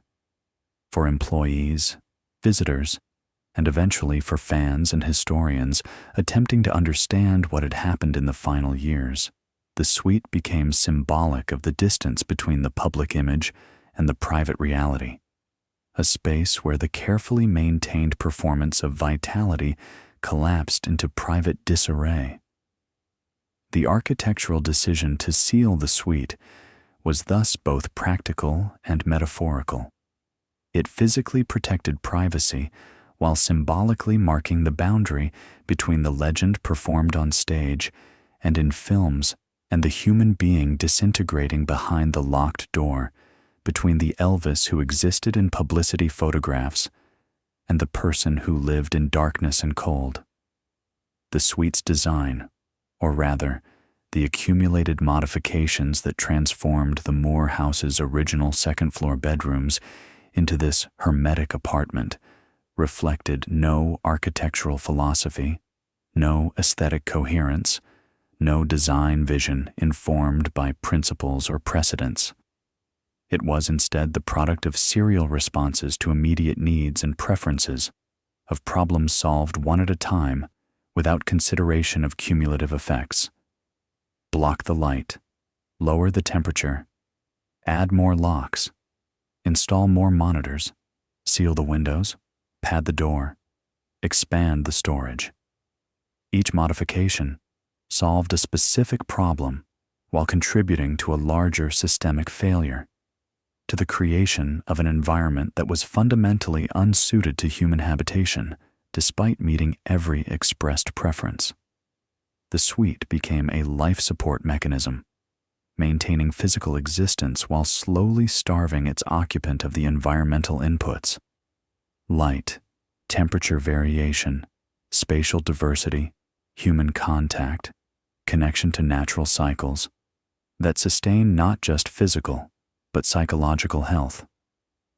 In the end, the upstairs suite at Graceland functioned less as a bedroom than as a chamber where architecture became pathology, where design decisions intended to provide comfort and control instead created a space of profound isolation and slow dissolution.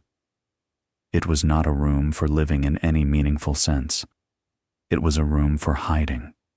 From the fans at the gates, from the employees downstairs, from the expectations of the world, from the demands of the career that had made everything possible, and ultimately, from the self-reflected endlessly in mirrors and screens, the aging face and failing body that no amount of control or pharmaceutical intervention could arrest or disguise.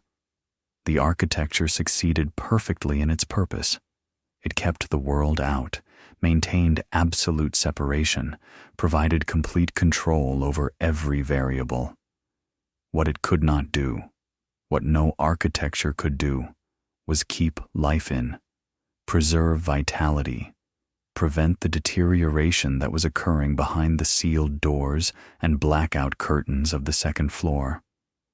In a final burst of construction activity on the Graceland property, the racquetball building was erected in 1975 behind the main house, ostensibly to provide Elvis with a dedicated space for exercise and recreation, for athletic activity that might counteract the physical deterioration visible to anyone who spent time with him. Building permits filed with Shelby County describe a structure approximately 50 by 30 feet, containing a regulation-size racquetball court with proper flooring and wall surfaces, and auxiliary spaces including a lounge, bathrooms, and storage areas for equipment and supplies. Construction photographs show a simple, modern building with glass block windows that admitted diffused light and a flat roof, a stark architectural contrast to the classical revival main house, reflecting 1970s commercial rather than residential design vocabulary, a structure that could as easily have been a small office building or clinic as a recreational facility. The building's stated purpose, athletic activity that would promote health and fitness, bore little relationship to its actual use, creating yet another gap between official function and lived reality. By 1975, Elvis's physical condition had deteriorated significantly from years of pharmaceutical use, poor diet, and increasingly sedentary habits. Sustained athletic activity was no longer realistic for someone whose cardiovascular health and overall stamina had declined to levels that alarmed his doctors.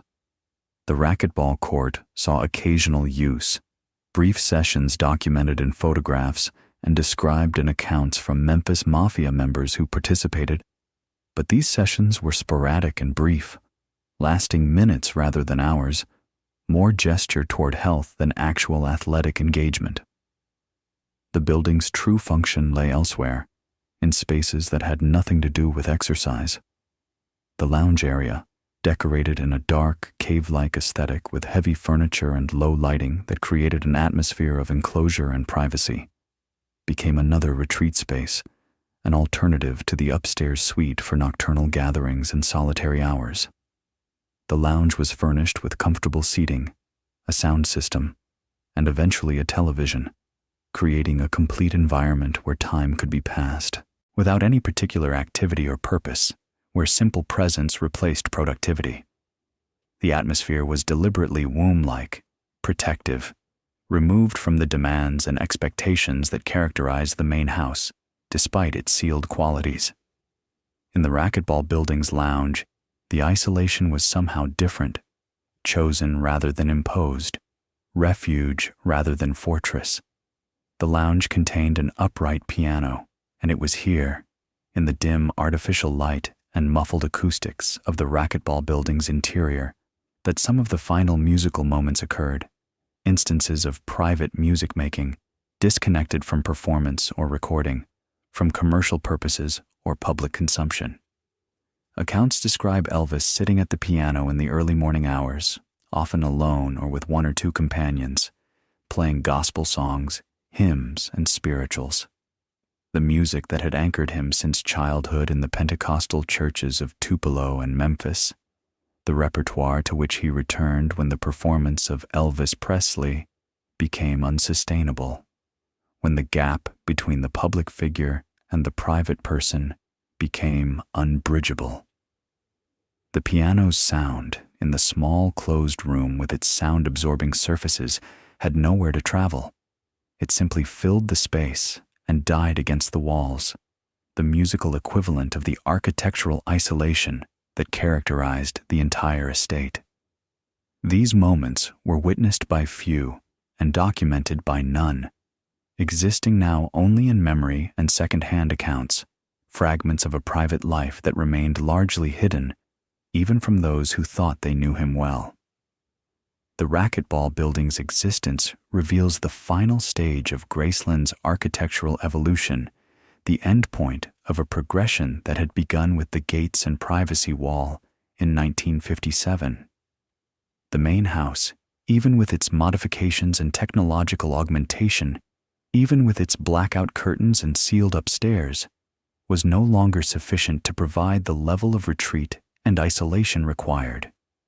New retreat spaces were required, farther from the gates, farther from the ground floor's activity, farther even from the upstairs suite's nominal proximity to other occupants of the house. The estate was expanding outward into isolated nodes, into a constellation of separate spaces, each offering a different configuration of privacy and control, each structure serving as a bolt hole, a fallback position, a space where retreat could continue, even as previous retreats failed to provide the desired insulation from reality. The architectural disconnect between the building's ostensible purpose, health, vitality, athletic activity, the maintenance or restoration of physical fitness, and its actual use as a nocturnal lounge and occasional music room encapsulates the broader disconnection that characterized these final years, the widening gap between appearance and reality, between what was claimed and what actually occurred. The building was named for racquetball and contained a court designed for that sport, but its real function was as a space for slow motion and stillness, for sitting at a piano in the dark, for the opposite of athletic dynamism. The gap between the official narrative and the lived reality was now embedded in the architecture itself, made concrete and spatial, built into the landscape of the estate. The grounds between the racquetball building and the main house, once simply lawn and garden maintained by ground staff, were increasingly understood by employees and visitors as a kind of liminal space, a zone of transit between different stages of withdrawal, between different degrees of isolation. To move from the main house to the racquetball building was to participate in the estate's centrifugal logic, its tendency to push its central figure farther from the center, even as that center remained, nominally, under his control. The estate was no longer a fortress with a defended core, a single strong point from which control radiated. It was a network of refuges, a dispersed system of retreat spaces, each offering a temporary promise of escape from the one before, a constant movement away from something that was never clearly defined or articulated. By 1977, the sensory texture of Graceland had settled into a stable pattern of artificiality and enclosure that had become normalized through repetition and duration, accepted as unremarkable by those who spent time there. The smell of recirculated air, neither fresh nor stale, but simply processed.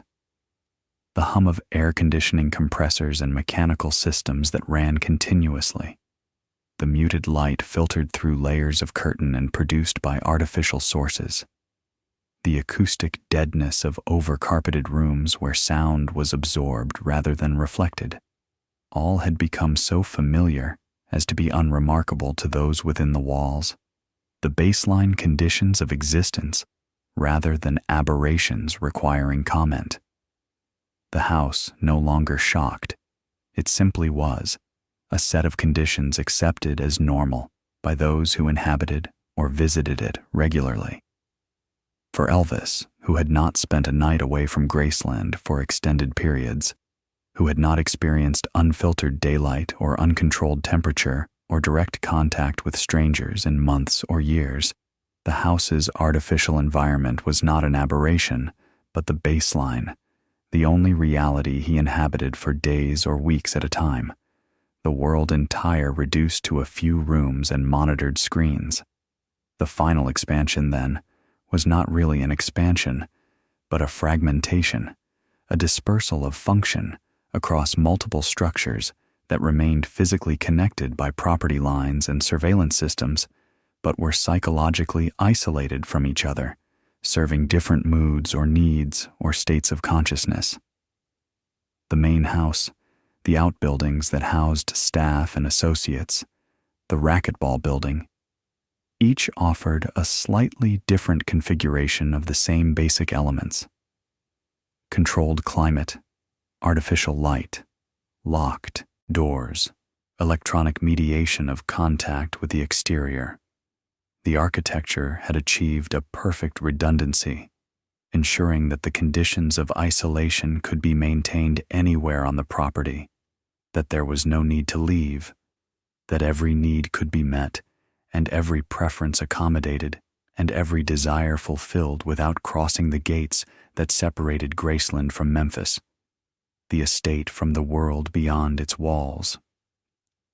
The events of August 16, 1977, are documented in police reports, emergency medical records, autopsy findings, and witness testimony that together provide a factual scaffold for what unfolded that afternoon, a timeline that has been examined and debated in countless books and articles, but whose basic sequence remains clear. The focus here is not on the biological or medical dimensions of Elvis Presley's death, not on the pharmacology or pathology that contributed to cardiac arrest, but on its spatial and architectural context, on how the house that had been designed and modified over 20 years to protect became, in the moment of crisis, an impediment to rescue, a barrier rather than a shelter.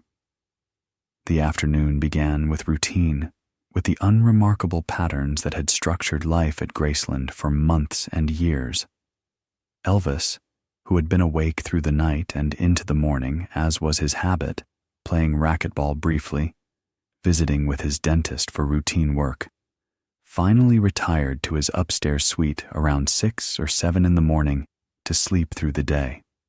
Ginger Alden, his girlfriend at the time, and the woman he had proposed to months earlier, accompanied him to the suite as she often did.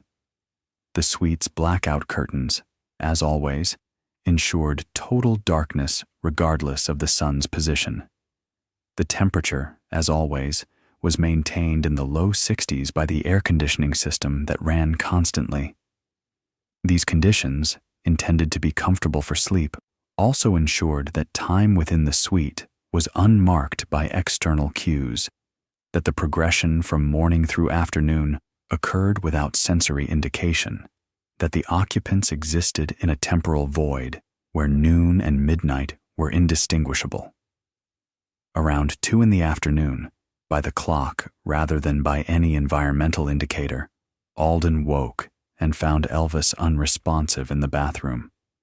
Her testimony and later accounts describe him on the floor, face down, near the toilet, a spatial detail that locates the final moments in the most private, enclosed room within the most restricted suite within the sealed upstairs zone of a gated estate, in the innermost chamber of a complex architecture of isolation. The architecture's layered defenses, designed to protect privacy and provide security, now complicated rescue, created obstacles that had to be overcome before help could reach the person who needed it. To summon help required crossing multiple thresholds in sequence: the bathroom door, the suite door, the padded door at the top of the stairs, the ground, floor, the front door, the gates. Each threshold represented delay, distance, barriers that had been deliberately installed to control access and maintain separation. Alden's initial call for help brought staff members up the staircase, that architectural feature which had long ago been identified as the boundary between public and private zones, between accessible space and forbidden territory. Joe Esposito and Al Strada, among others, entered the upstairs suite, a space they had rarely accessed in recent years, a domain where they were not welcome without specific summons, and attempted resuscitation using the basic techniques they knew. The call to emergency services went out around 2:30 in the afternoon, bringing Memphis Fire Department paramedics and Baptist Memorial Hospital ambulance personnel to the gates of 3764 Elvis Presley Boulevard, dispatching professional help to supplement the desperate amateur efforts already underway. The paramedics' entry into the property was complicated by the very security measures designed to protect it, by the systems that had been installed precisely to control access and prevent unauthorized entry. The gates had to be opened by someone with authority, the route to the house identified and explained to responders unfamiliar with the property's layout. The main door unlocked and opened. Once inside the house, the responders faced the spatial challenge of the staircase.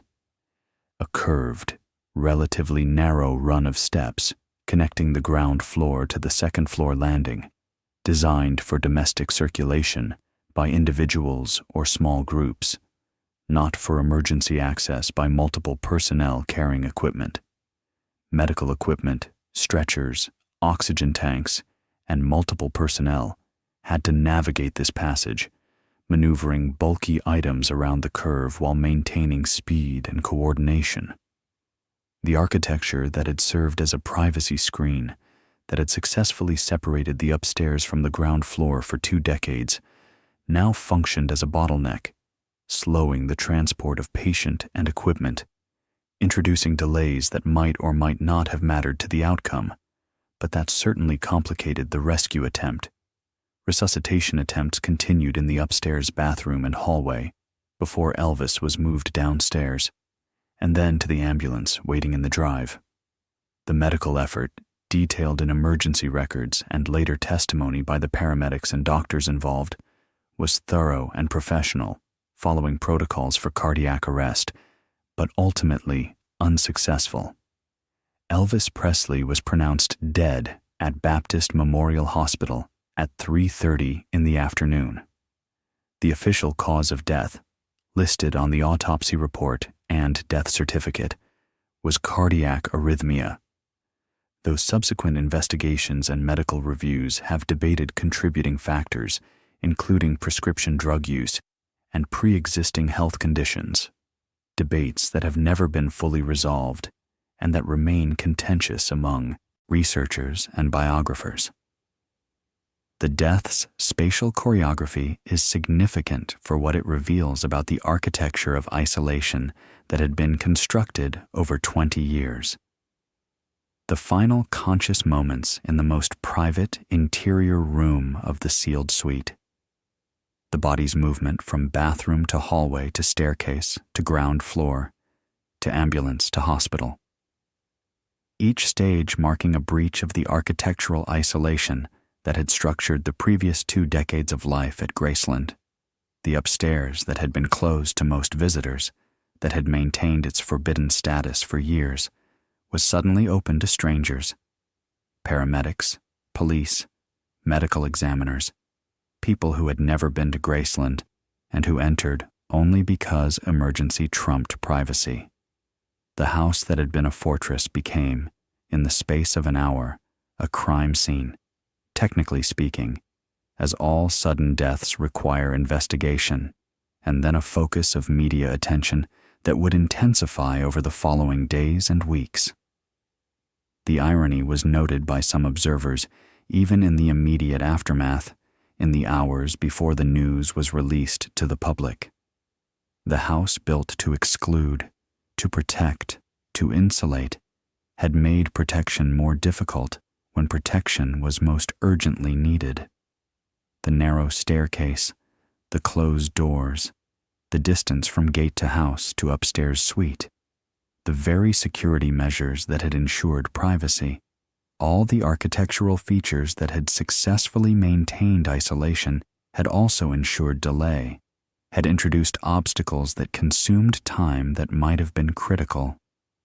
Whether earlier intervention would have altered the outcome is a medical question beyond the scope of architectural analysis, a counterfactual impossible to resolve with certainty, but the spatial structure's role in the timeline is undeniable and documented. The fortress had been designed to keep the world out. On August 16, 1977, it worked exactly as intended, maintaining separation until the moment when separation became fatal, until it was too late for rescue to succeed. By evening, the news had broken.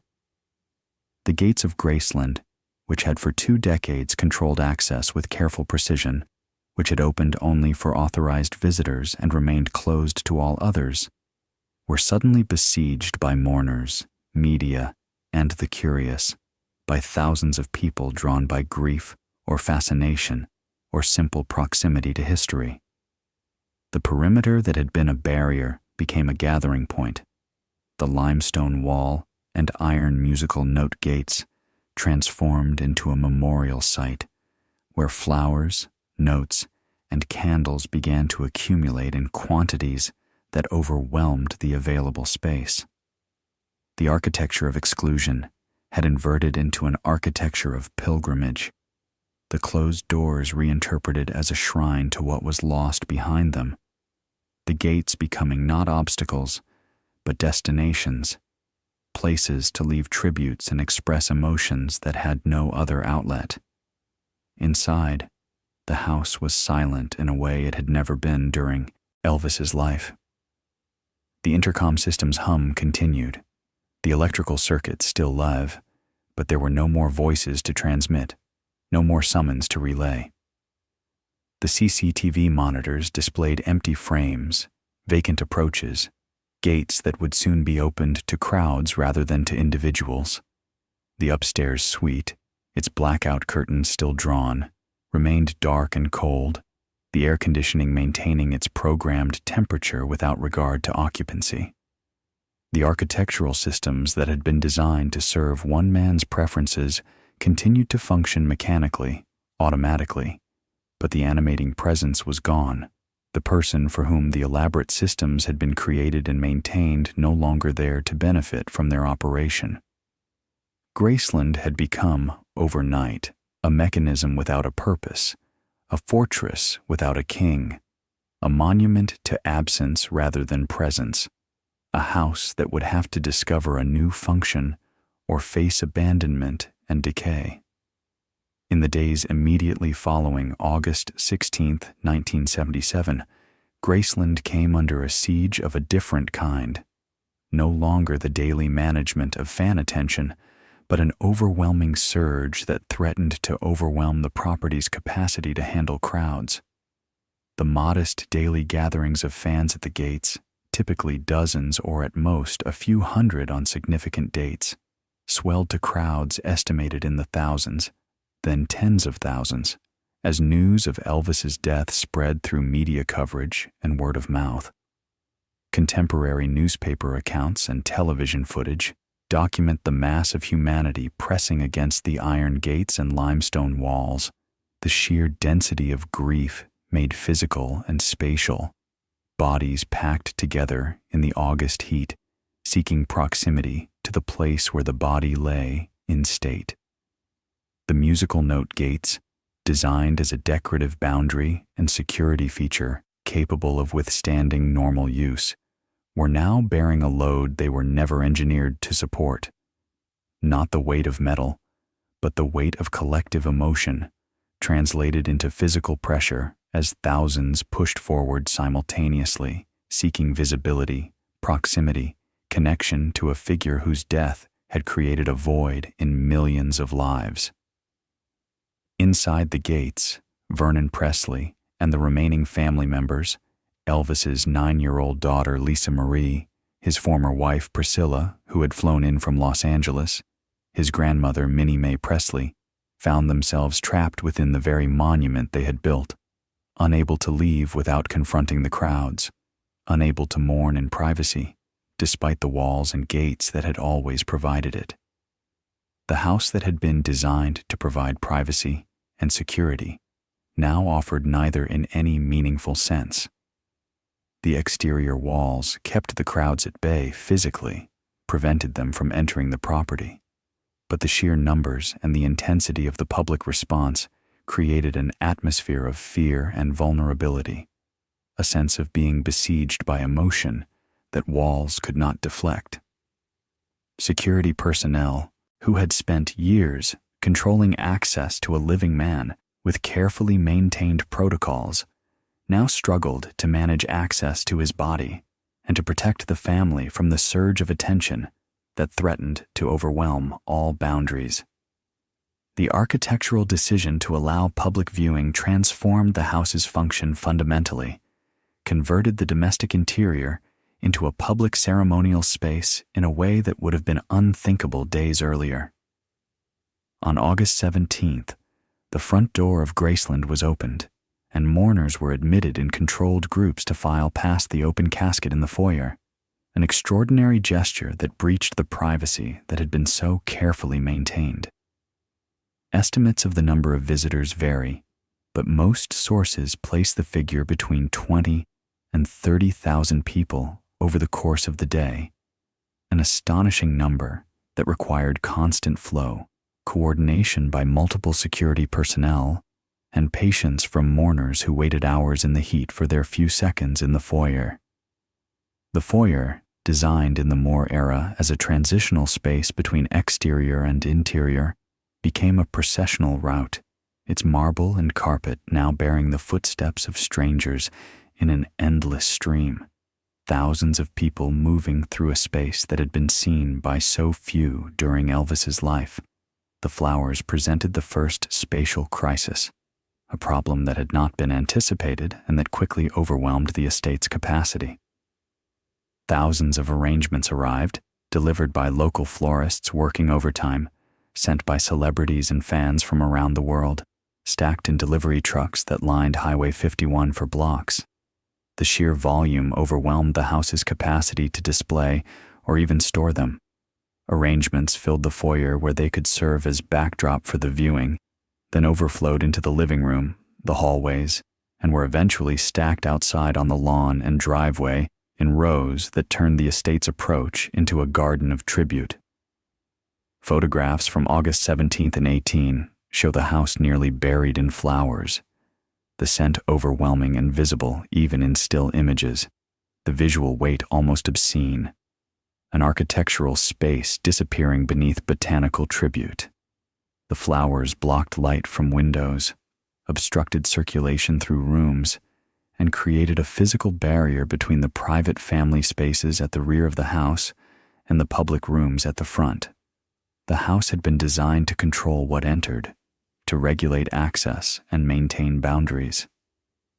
Now it was drowning in what entered, overwhelmed by an expression of collective grief that no architecture could contain. The decision regarding burial presented a second architectural crisis, with long-term implications for the estate's future. The original plan called for interment in Forest Hill Cemetery, a public Memphis cemetery where Gladys Presley had been buried in 1958 and where Elvis would lie beside his mother. Security concerns, specifically fears about vandalism, grave robbery, and the impossibility of controlling access in a public cemetery where Elvis's grave would be accessible to anyone at any time, led to a reversal of this plan.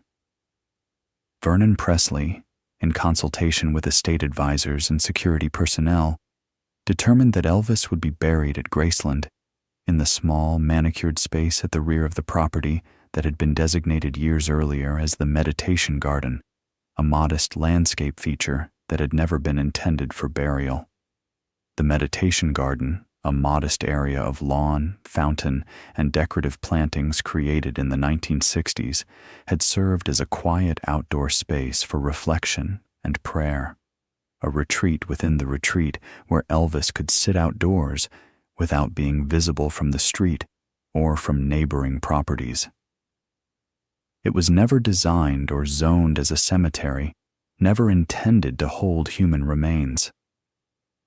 The architectural adaptation required for burial, excavation, installation of crypts capable of holding multiple bodies, placement of memorial plaques and religious symbols, transformed the garden from a living space into a death space, from a landscape element into sacred ground. The modification was completed rapidly, within hours, the work done overnight to prepare for the funeral. Elvis was interred on August 18, 1977, in a brief private ceremony attended by family and close associates, a final procession from the house to the garden that marked the end of his physical movement. The burial within the property's boundaries marked the final architectural transformation of Graceland, the culmination of the estate's evolution from domestic residence to something unprecedented in American culture. Graceland was no longer simply the house where Elvis had lived. It was the house where his body rested, where the physical remains were interred. The property became, in a legal and symbolic sense, a tomb as much as a residence. The perimeter walls now enclosed not just a former residence, but a grave, a burial place. The estate's meaning had shifted irreversibly. What had been a place of retreat and isolation for a living man became a place of eternal residence for a dead one, a final fortress from which there would be no departure, no possibility of escape or movement. The architecture of the living had become the architecture of memory, and the transition was not metaphorical but literal, marked in concrete, sealed in bronze, announced on marble plaques that would weather slowly over decades. Vernon Presley's decision to enter Elvis at Graceland, though driven by immediate security concerns about the vulnerability of a public cemetery, also had economic implications that would become clear in the following years. A body on the property created a legal and cultural anchor, a permanent reason for the estate to exist and for visitors to seek access, a justification for maintaining the property that transcended real estate value or architectural significance. The burial ensured that Graceland could never be just another house, never be sold or demolished or repurposed without confronting the fact of the grave in the garden, without dealing with the human remains that the law protected and that cultural sentiment would not permit to be disturbed. The architecture of the living had become the architecture of memory, and that memory was now literally grounded in the earth of the estate, inseparable from the property itself. By 1981, Graceland faced an existential threat not from crowds or sentiment, but from economics, from the simple mathematics of income and expenditure that threatened to consume the estate regardless of its cultural significance. Elvis's estate, which at the time of his death in 1977 had been estimated at approximately $5 million, a figure that seemed substantial but was far less than many assumed, was being eroded by inheritance taxes, ongoing maintenance costs, and staff salaries that had to be paid regardless of revenue. Vernon Presley, who had managed the estate until his own death in June 1979, had maintained operations essentially as they had been during Elvis's life, keeping the house fully staffed, the grounds maintained to perfection, and the security systems active and monitored, operating as if Elvis might return at any moment. Priscilla Presley, who became co-executor of the estate along with Elvis's accountant and the National Bank of Commerce in Memphis, inherited a crisis that threatened to consume everything.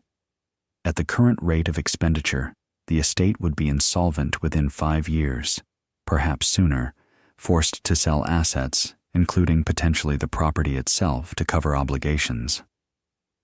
Financial records from the estate, later discussed in court filings and media accounts as the crisis became public, quantified the problem in stark terms.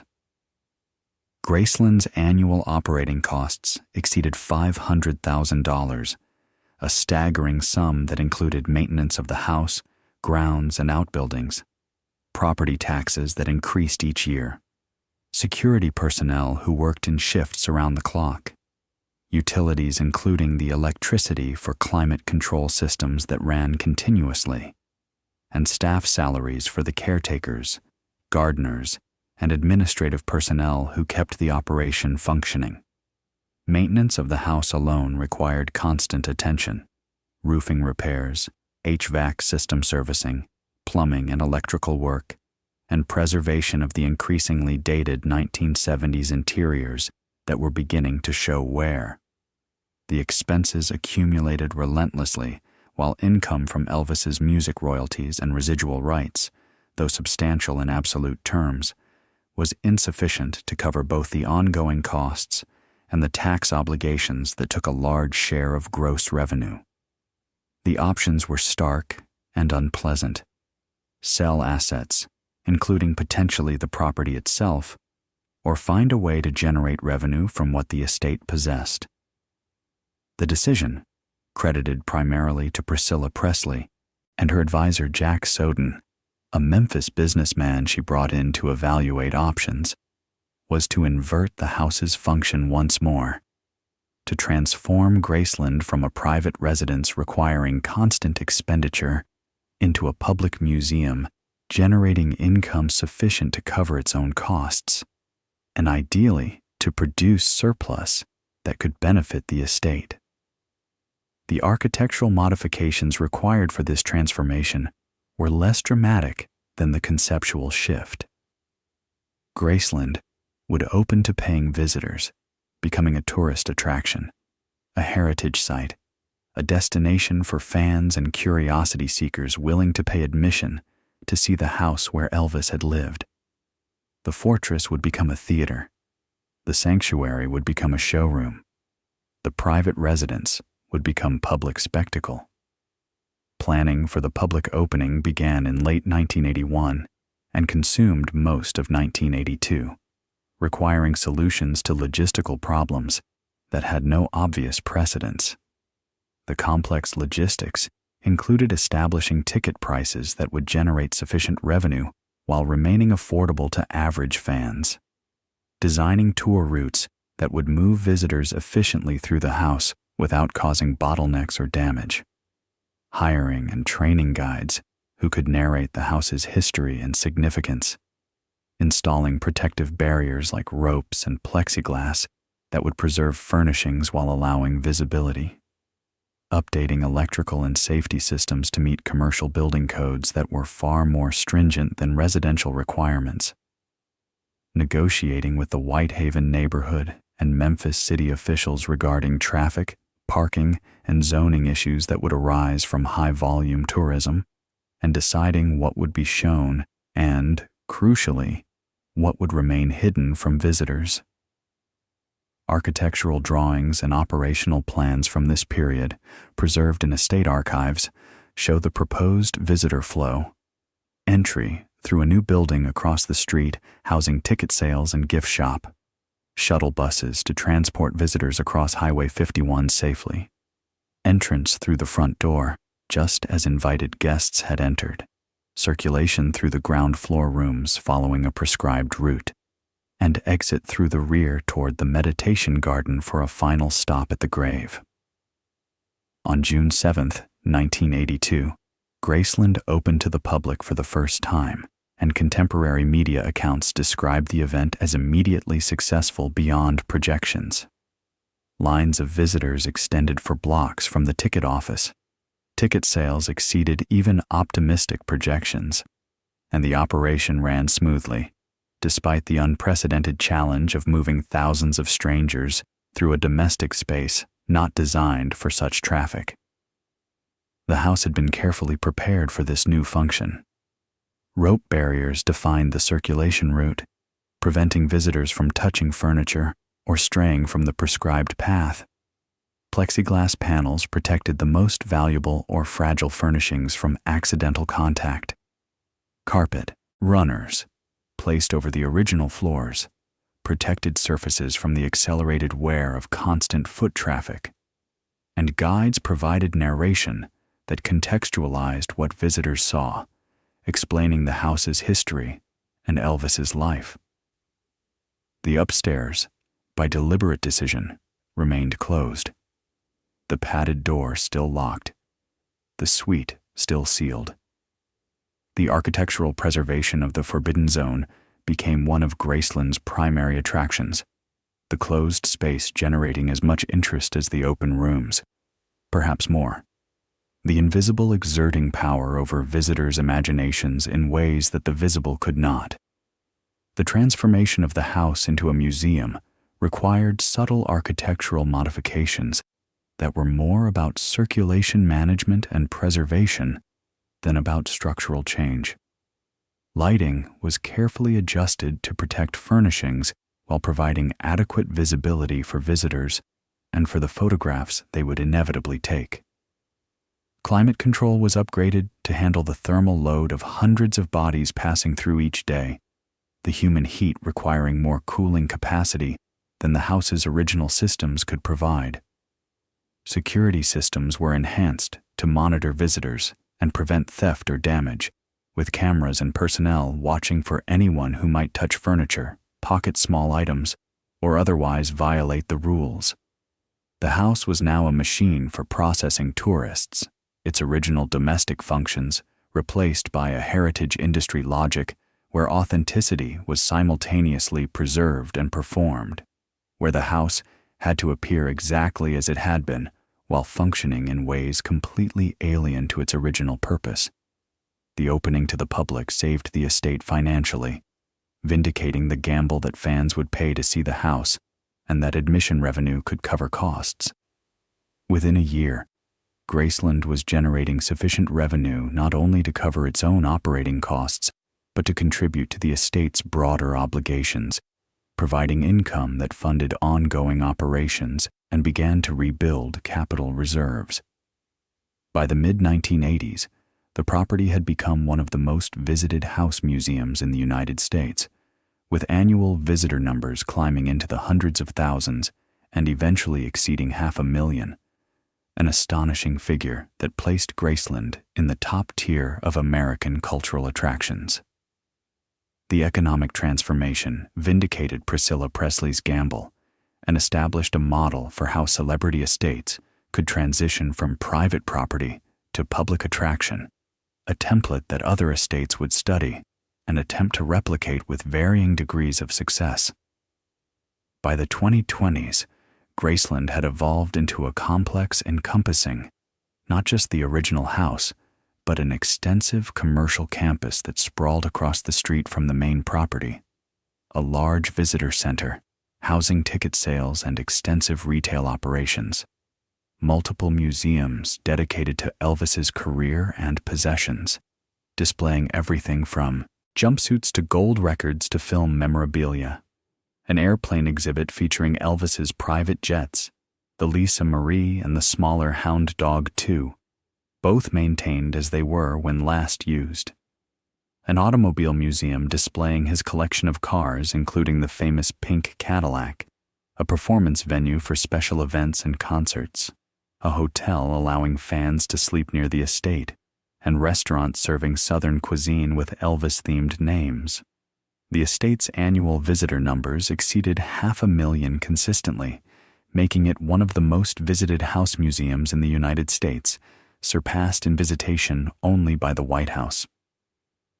The property's economic success had spawned a heritage industry, with Graceland serving as anchor for a broader tourist economy in the Whitehaven district that included additional hotels, restaurants, and souvenir shops catering to visitors who came from around the world.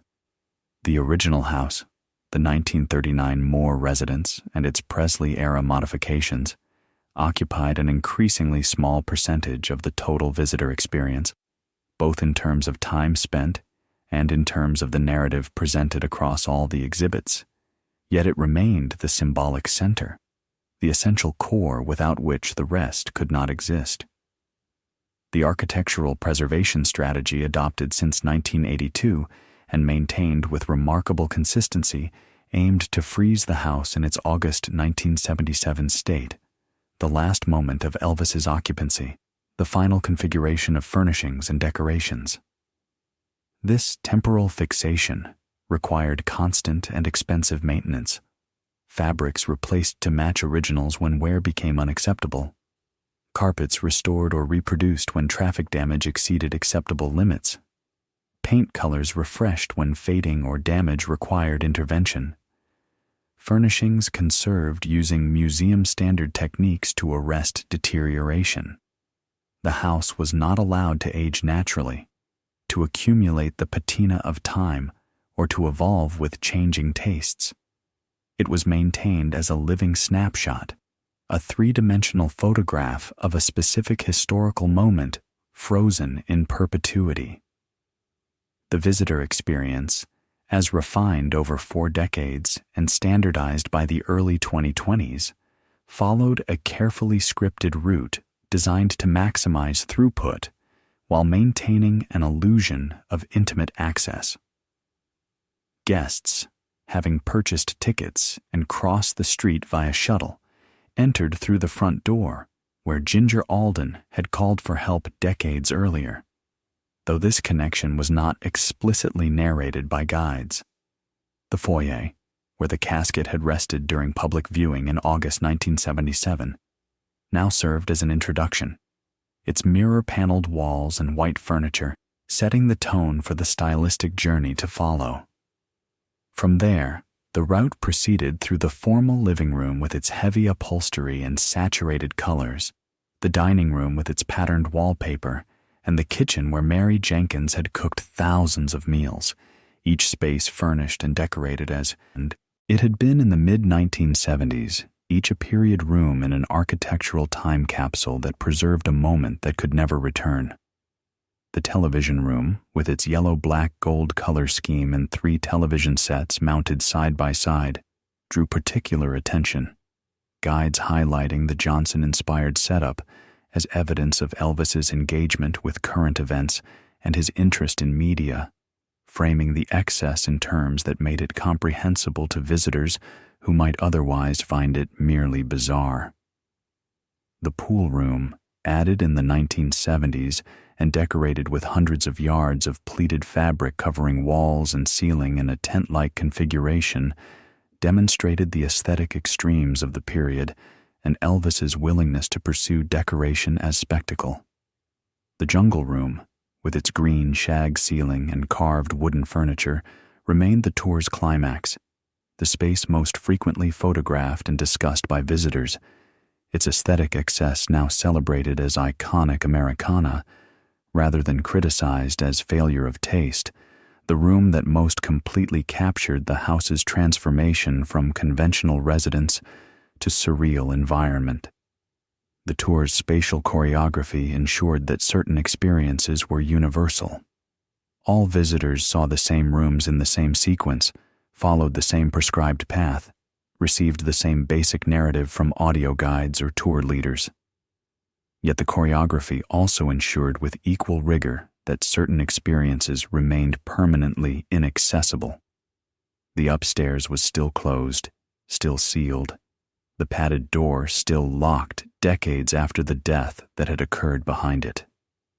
Tour guides deflected questions about the second floor with practiced responses about respecting the family's wishes and preserving privacy, transforming what was fundamentally an economic decision, the closed upstairs as perpetual attraction, mystery as marketing strategy, into a moral stance about dignity and boundaries that visitors generally accepted without challenging.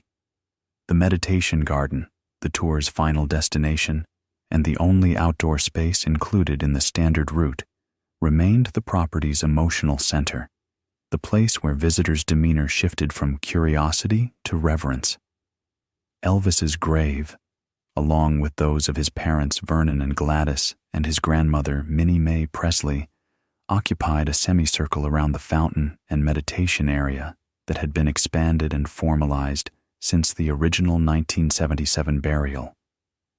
Visitors filed past in silence or near silence, many leaving flowers, notes, photographs, or other tokens of remembrance on the graves or nearby surfaces, expressions of continuing devotion that accumulated daily and had to be cleared regularly by staff.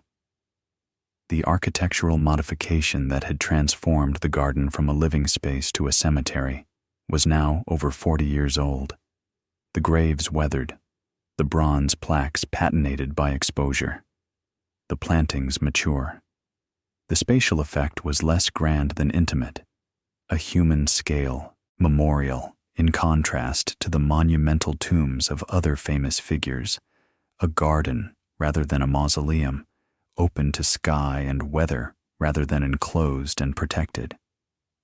The annual candlelight vigil, held each August on the anniversary of Elvis's death and organized by the estate with participation from fan clubs around the world, transformed Graceland's architecture into a processional landscape, a ceremonial route that thousands traversed in a ritual of collective remembrance. Participants, each carrying a candle, walked from the gates up the driveway to the meditation garden, the line of lights creating a river of flame that snaked through the darkness, a visual spectacle that was both beautiful and mournful. The event, which typically drew thousands of participants from dozens of countries, represented the house's final functional transformation, from fortress designed to exclude, to museum designed to display and educate, to pilgrimage site designed to accommodate collective ritual and mourning. The gates that had once kept people out now channeled them in. The driveway that had been a private approach became a ceremonial route. The garden that had been a quiet retreat became a stage for collective expression of emotions that transcended individual grief. The wear and tear on the house's materials from decades of public access presented ongoing conservation challenges that required constant attention and significant resources. The original 1939 limestone facade, though durable, showed signs of weathering from Memphis's climate and required periodic cleaning and repairs to prevent deterioration. The interior's 1970s materials, carpets, wallpapers, fabrics, and the various applied decorations that defined the house's appearance, were not designed for institutional use or for the constant traffic they now bore, and deteriorated under conditions far more demanding than residential occupancy. The estate's conservation team, supported by outside consultants with expertise in historic preservation, worked continuously to maintain authenticity while ensuring safety and durability. A balance that required constant compromise and judgment calls about when to conserve, when to repair, and when to replace. Public perception of Graceland shifted dramatically over the decades since opening, evolving from controversial oddity to beloved cultural landmark. What had been shocking or garish in the 1970s, the green shag carpet on the ceiling, the mirrored walls, the 3 television setup, the saturated color schemes, became, by the 2020s, beloved kitsch, vintage Americana, a window into a vanished aesthetic moment that younger generations encountered as history rather than as contemporary excess. The house's preservation of an unfashionable decorative style acquired historical value, becoming evidence of taste, economics, and celebrity in a specific era rather than simply bad design. Architecture critics and historians who might once have dismissed Graceland as an example of architectural excess or failure began to recognize its significance as a document of fame's spatial and material consequences, as an artifact that captured the collision between Southern domesticity and global celebrity in ways that conventional architecture could not. The house that Elvis built to hide from the world had become a stage where the world came to see him, or, more precisely, to see the spaces he shaped, the objects he accumulated, the aesthetic he preferred, the isolation he constructed, the life he lived behind walls and gates.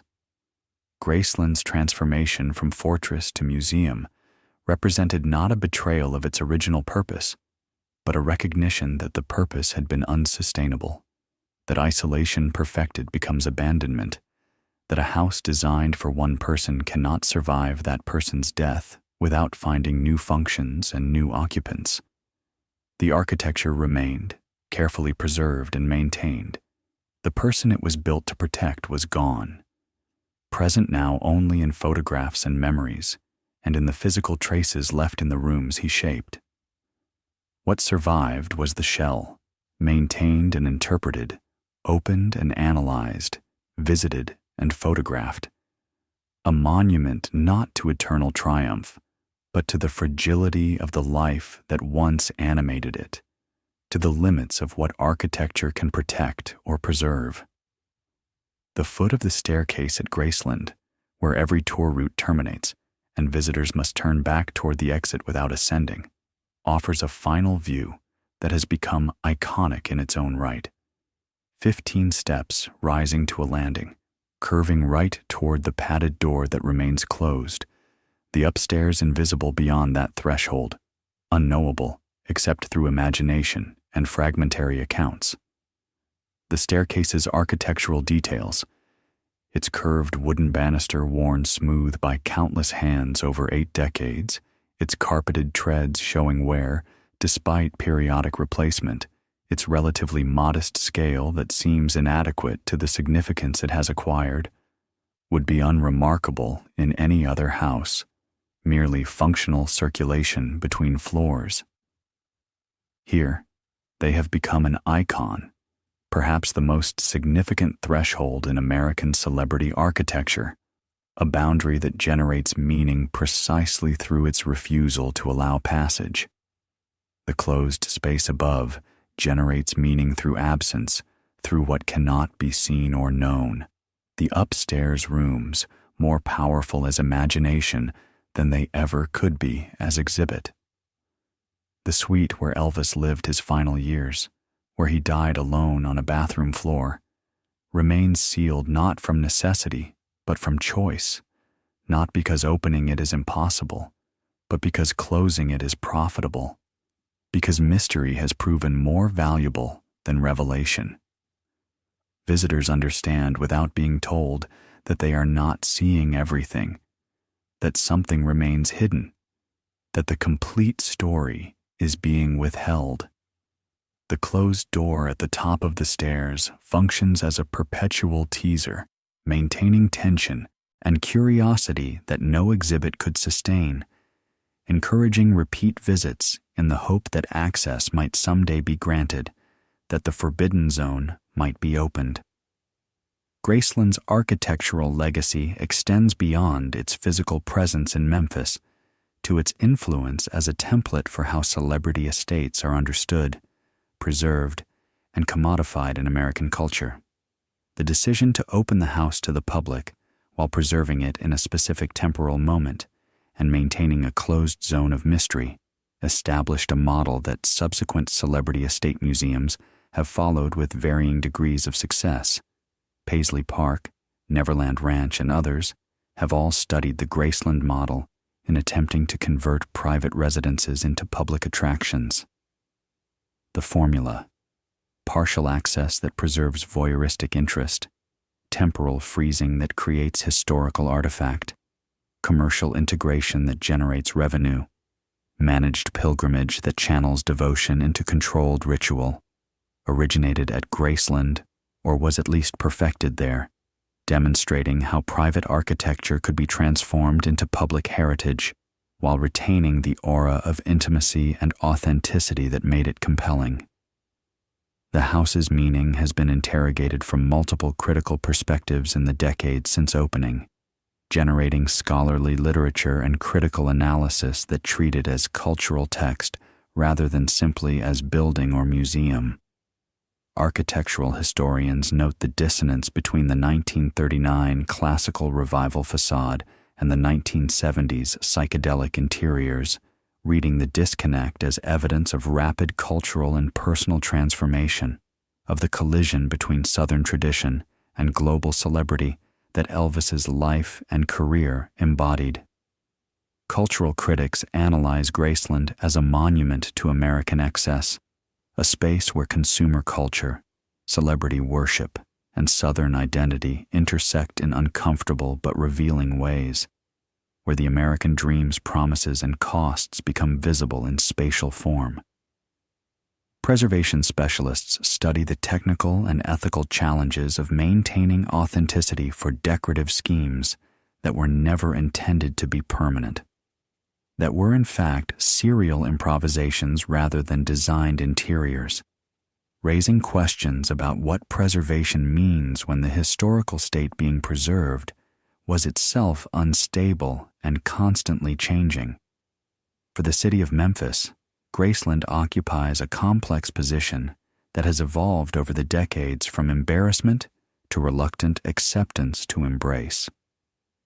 The estate generates significant tourism revenue that benefits the broader Memphis economy, provides employment for hundreds of workers in direct operations and thousands more in supporting industries, and serves as a global brand ambassador for the city, making Memphis recognizable in countries where little else about the city is known. Yet the relationship between Graceland and Memphis has always been asymmetrical, marked by distance and ambivalence. Elvis lived in the city, but not of the city, behind gates that kept Memphis at a deliberate distance, never integrating into civic or cultural life in the way other celebrities have done in their home cities. The house's location in Whitehaven, a suburban district several miles south of downtown and disconnected from the city's urban core, reinforced that separation, created physical distance that matched the social and cultural distance Elvis maintained.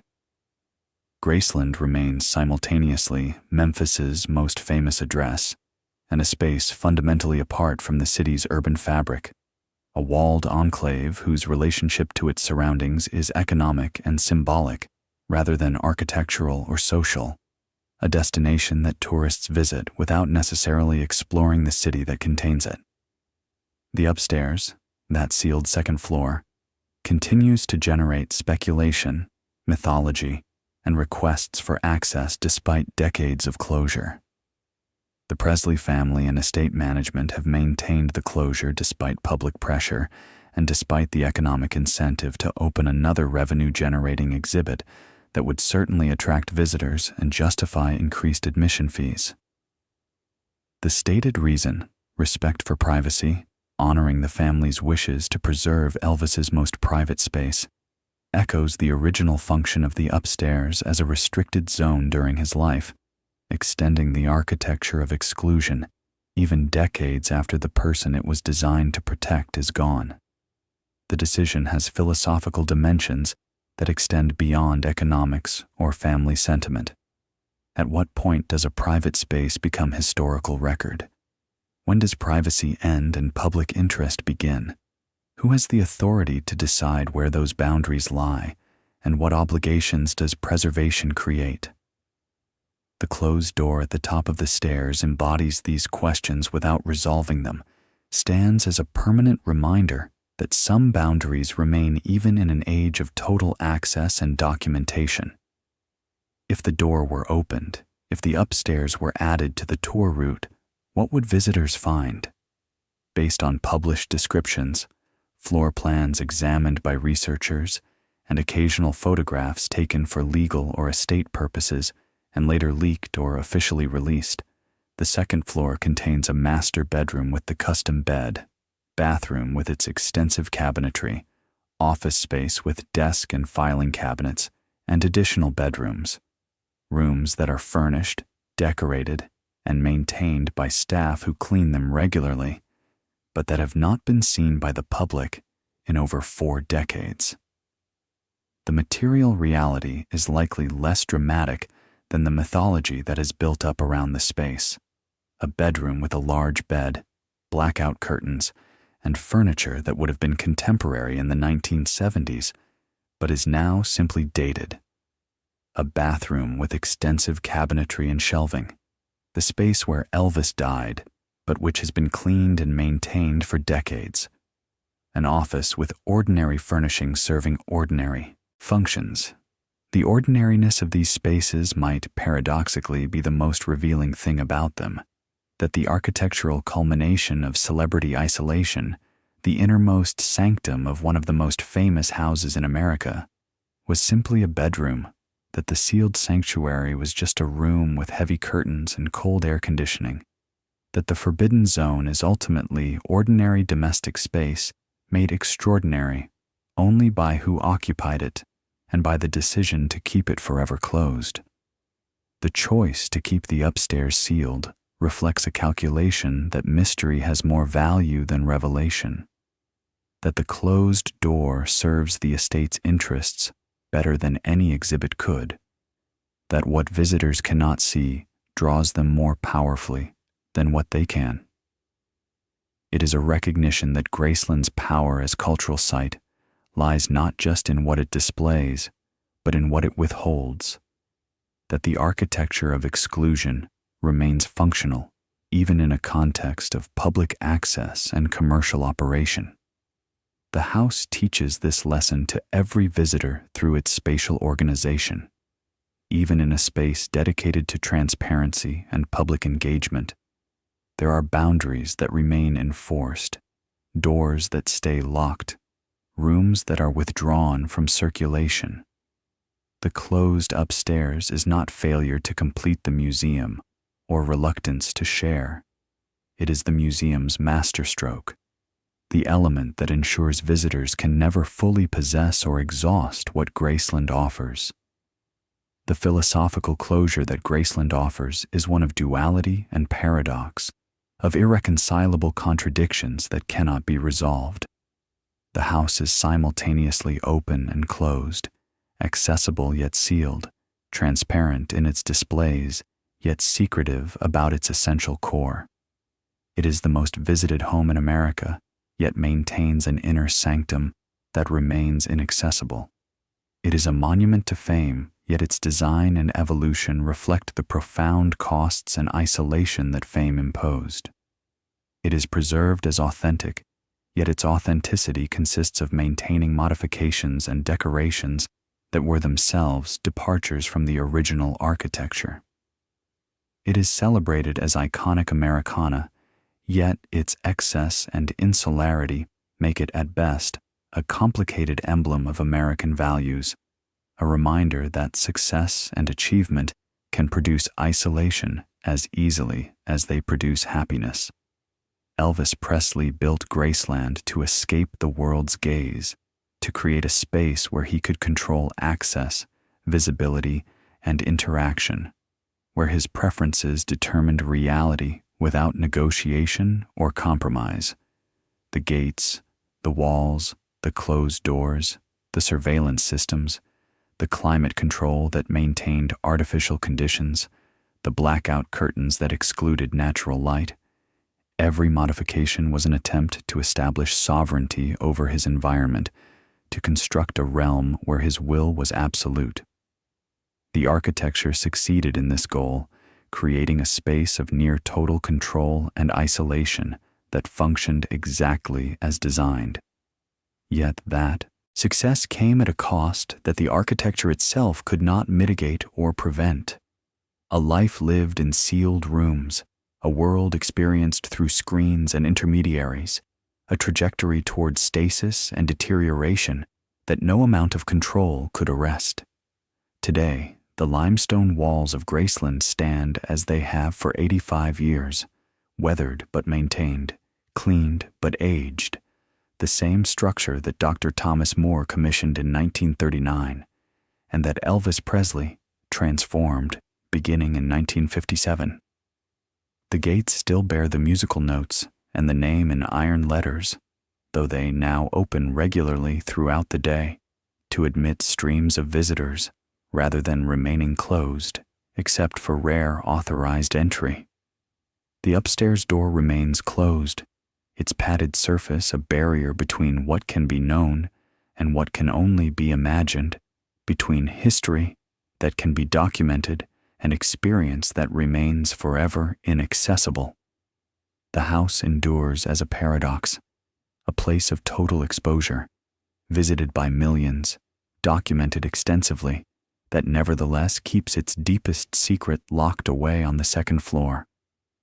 Elvis built it to hide from the world, to create a refuge from constant visibility, and now the world comes to stare at the hiding place, to visit the fortress, to walk through the rooms where isolation was perfected. The silence upstairs, behind the padded door at the top of the stairs that visitors see but cannot pass, is the only thing that remains truly his, the only space that has not been opened to interpretation and commodification, the last boundary that holds.